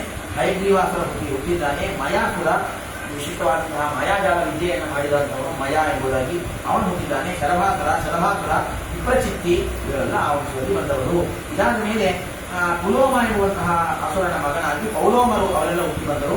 ಕಾಲಕೇಯರು ಅವರೆಲ್ಲ ದಾನವರು ಅವರು ಕೂಡ ಹುಟ್ಟಿ ಬಂದಿದ್ದಾರೆ. ಪಿತಾಮಹೇನ ಆದವು ಅವರೆಲ್ಲರೂ ಕೂಡ ನಿಮ್ಮ ಅಜ್ಜನಾದಂತಹ ಸವ್ಯಸಾಚಿಯಾದ ಅರ್ಜುನನಿಂದ ಇವರೆಲ್ಲ ಕೊಲ್ಲಲ್ಪಟ್ಟವರಾಗಿದ್ದಾರೆ. ದೇವತೆಗಳಿಂದ ಇವರೆಲ್ಲ ಕೊಲ್ಲಲಿಕ್ಕಾಗಲಿಲ್ಲ. ನಿಮ್ಮ ಅಜ್ಜ ಅರ್ಜುನ ಇದ್ದಾನಲ್ಲ, ಅವನು ಬಂದು ಇವರನ್ನೆಲ್ಲ ಕೊಂದ. ಅಂತಹ ಶ್ರೇಷ್ಠವಾದ ವಂಶದಲ್ಲಿ ಬಂದಿದ್ದಿ ಜನಮೇದಯ, ಏನೋ ತಿಳ್ಕೋಬೇಡ ನೀನನ್ನ ಅಂತ ಹೇಳ್ತಾಗಿ ಆ ವಂಶದ ಶೈತ್ಯವನ್ನು ಕೂಡ ಹೇಳ್ತಾ ಹೋಗ್ತಾರೆ. ಈ ವಿಧವಾಗಿ ಧನುವಿನ ವಂಶ, ದಾನವರ ವಂಶ, ದೈತ್ಯರ ವಂಶ ಮತ್ತು ದೇವತೆಗಳ ವಂಶ ಇವೆಲ್ಲ ಹೇಳ್ತಾ ಹೋಗ್ತಾರೆ. ಅರ್ಜುನನು ಸಂಹಾರ ಮಾಡಿದ್ರು ಅಂತ ಹೇಳಿದ್ರು. ಎಷ್ಟು ಜನರನ್ನ ಅಂತ ಹೇಳಿದ್ರೆ ಹೇಳ್ತಾರೆ, ಕೋಟ್ಯ ಸುತಾಸ್ತೇಷಾಂ ಮಣಿಮತ್ಯಾಂ ನಿವಾಸಿನಾಂ. ಮಣಿಮತಿಪುರದಲ್ಲಿ 3 ಕೋಟಿ ಜನ ವಾಸವಾಗಿದ್ದಂತೆ. 3 ಕೋಟಿ ಜನರನ್ನು ಏಕಾಕಿಯಾಗಿ ಅರ್ಜುನ ಸಂಹಾರ ಮಾಡಿದ್ದಾನೆ. ಇಂತಹ ಶ್ರೇಷ್ಠರಾದಂತಹ ಅರ್ಜುನನ ಮೊಮ್ಮಗನಿಗೂ ಇದನ್ನು ಅಂತ ಹೇಳಿದಾಗಿ ಈ ವಿನತಾದೇವಿಯ ಮಕ್ಕಳಾಗಿ ಅರುಣ ಹಾಗೂ ಗರುಡ, ಜೊತೆಗೆ ಇನ್ನು ಅನೇಕ ಪಕ್ಷಿಗಳೆಲ್ಲ ಹುಟ್ಟಿದರು. ಅರುಣನಿಗೆ ಕಾಲಿಲ್ಲ, ಅವನು ಸೂರ್ಯನಿಗೆ ಸಾರಥಿಯಾದ. ಗರುಡ ವಿಷ್ಣುವಿಗೆ ಸಾರಥಿಯ. ಇಬ್ಬರು ಕೂಡ ಸಾರಥಿಗಳಾದರು. ಮತ್ತು ಸುರಸಾದೇವಿಯರಲ್ಲಿ ವಿವಿಧವಾದಂತಹ ಸರ್ಪಗಳೆಲ್ಲ ಹುಟ್ಟಿದವು. ಸುಪರ್ಣ ವಶಗಳಾಗಿ ಅಂದರೆ ಗರುಡನ ವಶನಾದಂತಹ ನಾನಾವಿಧವಾದಂತಹ ನಾಗಗಳೆಲ್ಲ ಅನೇಕ ಉಳ್ಳಂತಹ ನಾಗಗಳೆಲ್ಲ ಹುಟ್ಟಿದ್ದಾರೆ. ಅವರಲ್ಲಿ ಶ್ರೇಷ್ಠರಾದಂಥವರು ಶೇಷ, ವಾಸುಕಿ, ತಕ್ಷಕ, ಐರಾವತ, ಮಹಾಪದ್ಮ, ಕಂಬಲ ಇವರನ್ನೆಲ್ಲ ನಾವು ನಾಗರ ಪಂಚಮಿ ದಿವಸ ಆವಾಹನ ಮಾಡಿ ಪೂಜೆ ಮಾಡ್ತೀವಿ. ಅವಾಗ ಅನೇಕ ಸರ್ಪಗಳನ್ನೆಲ್ಲ ಆವಾಹನ ಮಾಡ್ತೀವಲ್ಲ, ಇವರನ್ನೇ ಆವಾಹನ ಮಾಡುವಂಥದ್ದು. ಏಲಾಪುತ್ರ, ಮಹಾನೀಲ, ಮಹಾಕರ್ಣ, ಮತ್ತೆ ಧೃತರಾಷ್ಟ್ರ, ಬಲಾಹಕ, ದುರ್ಮುಖ, ಸುಮುಖ, ಶಂಖ, ಶಂಖಪಾಲ, ಕಪಿಲ ಇವರೆಲ್ಲರೂ ಕೂಡ ವಾಮನ ಸರ್ಪಗಳ ಹೆಸರು ಇವೆಲ್ಲ. ಹೀಗೆ ಇವರೆಲ್ಲರೂ ಕೂಡ ಆ ಯಾವ ವಿಕಟಾದೇವಿಯರು ಬಂದಿರತಕ್ಕಂಥವರು. ಮತ್ತೆ ಇದರ ಜೊತೆಗೆ ಸ್ಥಳಜವಾದಂತಹ ನೀರಿನಲ್ಲಿ ಹುಟ್ಟುವಂತಹ, ಅಲ್ಲಲ್ಲಿ ಹುಟ್ಟುವಂತಹ ವಿಧವಾದಂತಹ ಸರ್ಪಗಳೆಲ್ಲ ಹುಟ್ಟಿದ್ದಾರೆ. ಅರಿಷ್ಟಾದೇವಿಯಲ್ಲಿ ಅನೇಕ ಗಂಧರ್ವರು ಹುಟ್ಟಿ ಬಂದರು.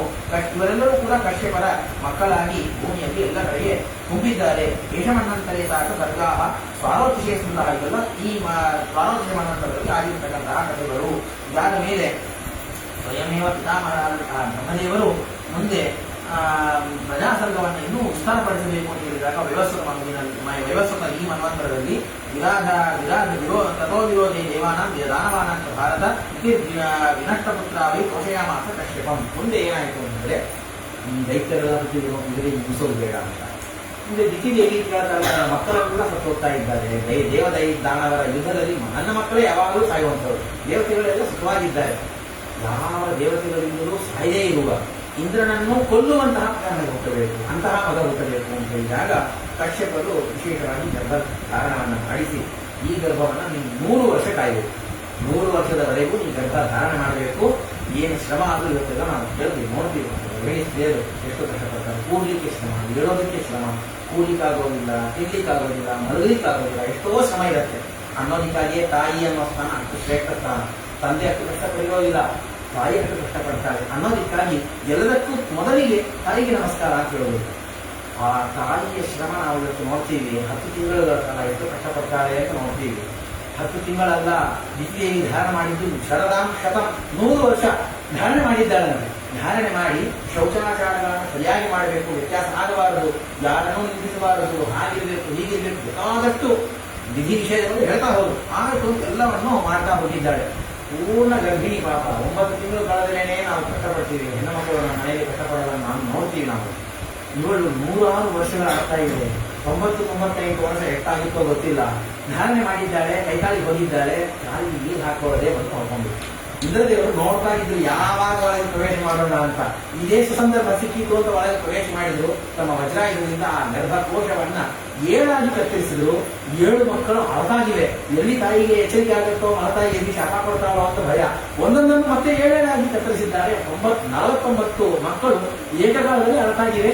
ಸಾಯಲೇ ಇಲ್ಲ, ಸತ್ತೇ ಇಲ್ಲ. ಅವಾಗ ಇಂದ್ರದೇವರು ಗೊತ್ತಾಯ್ತು, ವಿಶೇಷ ಭಗವಂತನ ಸಂವಿಧಾನ ಇದೆ, ಅವನ ವಿಶೇಷವಾದಂತಹ ಸಂಕಲ್ಪ ಇದೆ, ಏನು ಮಾಡ್ಲಿಕ್ಕೆ ಆಗೋದಿಲ್ಲ ಅಂತ ಹೇಳಿ ಅಲ್ಲಿಂದ ಅವ್ರು ನಿವೃತ್ತರಾದ್ರು. ಮಕ್ಕಳು ಹುಟ್ಟಿದಾಗಿದೆ. ನೋಡಿದ್ರೆ ಒಂದು ಮಗು ಹುಟ್ಟುವಂತಹ ಸಂದರ್ಭದಲ್ಲಿ 49 ಜನ ಮಕ್ಕಳು ಹುಟ್ಟಿದ್ದಾರೆ. ಅವರೇ ಮರುದ್ಗಣರವರು. ಪ್ರವಾಹ ಮರುತು, ಆಮೇಲೆ ವಿವಾಹ ಮರುತು, ಉದ್ವಾಹ ಮರುತು ಎಂಬುದಾಗಿ 7 ಜನರಿಗೆ ವಂಶಗಳು. ಹೀಗೆ 49 ಜನ ಹುಟ್ಟಿದ್ದಾರೆ. ಇವರೆಲ್ಲರನ್ನು ಕೂಡ ಇಂದ್ರದೇವರು ಬಂದು ತಿಳ್ಕೊಂಡ್ರು. ನನ್ನ ವಜ್ರಾಯುಧದಿಂದಲೂ ಸಾಯಲಿಲ್ಲ ಅಂತಂದ್ರೆ ಇವರಲ್ಲಿ ವಿಶೇಷವಾದಂತಹ ತಪಸ್ಸು ಇದೆ. ಇವರನ್ನೆಲ್ಲರನ್ನು ಕೂಡ ನನ್ನ ಗುಂಪಿನ ಜೊತೆಗೆ, ಯದ್ಯಪಿ ನಿನ್ನ ಮಕ್ಕಳನ್ನ ನಾವು ಸೇರಿಸ್ಕೊಳ್ಳೋದಿಲ್ಲ, ಆದರೆ ಈ ಮರುಜನರನ್ನ ನನ್ನ ಒಟ್ಟಿಗೆ, ನನ್ನ ತಮ್ಮಗಳನ್ನು ನಾನು ಸೇರಿಸ್ಕೋತೀನಿ. ನನ್ನಂತೆ ಇವರು ಕೂಡ ಸ್ವರ್ಗಲೋಕದಲ್ಲಿ ನಡೀತಾ ಇರ್ತಾರೆ, ಸುಖವಾಗಿರ್ತಾರಮ್ಮ, ನನಗೆ ಅನುಮತಿ ಕೊಡು ಅಂತ ಹೇಳಿ ದಿತಿದೇವಿಗೆ ನಮಸ್ಕಾರ ಮಾಡಿ ಆ ಮರುಜನರೆಲ್ಲರನ್ನು ಕೂಡ ಕರ್ಕೊಂಡು ಹೋಗ್ತು ಇಂದ್ರದೇವರು ಎಂಬುದಾಗಿ ಮರುಗಮ ಶಕ್ತಿಯಲ್ಲಿ ಅಧ್ಯಾಯ ಆಗ್ತಾ ಇದೆ. ಇಂತಹ ಶುದ್ಧವಾದಂತಹ ಶ್ರೇಷ್ಠವಾದಂತಹ ಭೂತಸರ್ಗವನ್ನ, ಸೃಷ್ಟಿಯ ಪ್ರಕ್ರಮವನ್ನ, ದೇವತೆಗಳ ಸೃಷ್ಟಿಯನ್ನ, ಮರುದ್ಗಣನ ಸೃಷ್ಟಿಯನ್ನ ಯಾರು ಹೇಳ್ತಾರೋ ಅವರು ಮತ್ತೊಮ್ಮೆ ತಾಯಿಯ ಗರ್ಭದಲ್ಲಿ ಬರುವುದಿಲ್ಲ. ಇದು ಇದರಿಂದ ಆಗುವಂತಹ ಶ್ರೇಷ್ಠವಾದಂತಹ ಫಲ ಅಂತ ಹೇಳ್ತಾರೆ. ಯಥಾಮತಿ ಗ್ರಂಥಾಭಿಪ್ರಾಯ. ಶ್ರೀಕೃಷ್ಣಾರ್ಪಣಸ್ತು ಅನೇನ ಭಾವಿಯ ಪುಣ್ಯಂ ತದಾಪ್ನೋತಿ ಗುರುರ್ಮಃ ಶ್ರೀ ಹರಯೇ ನಮಃ ಶ್ರೀಕೃಷ್ಣಾರ್ಪಣಸ್ತು.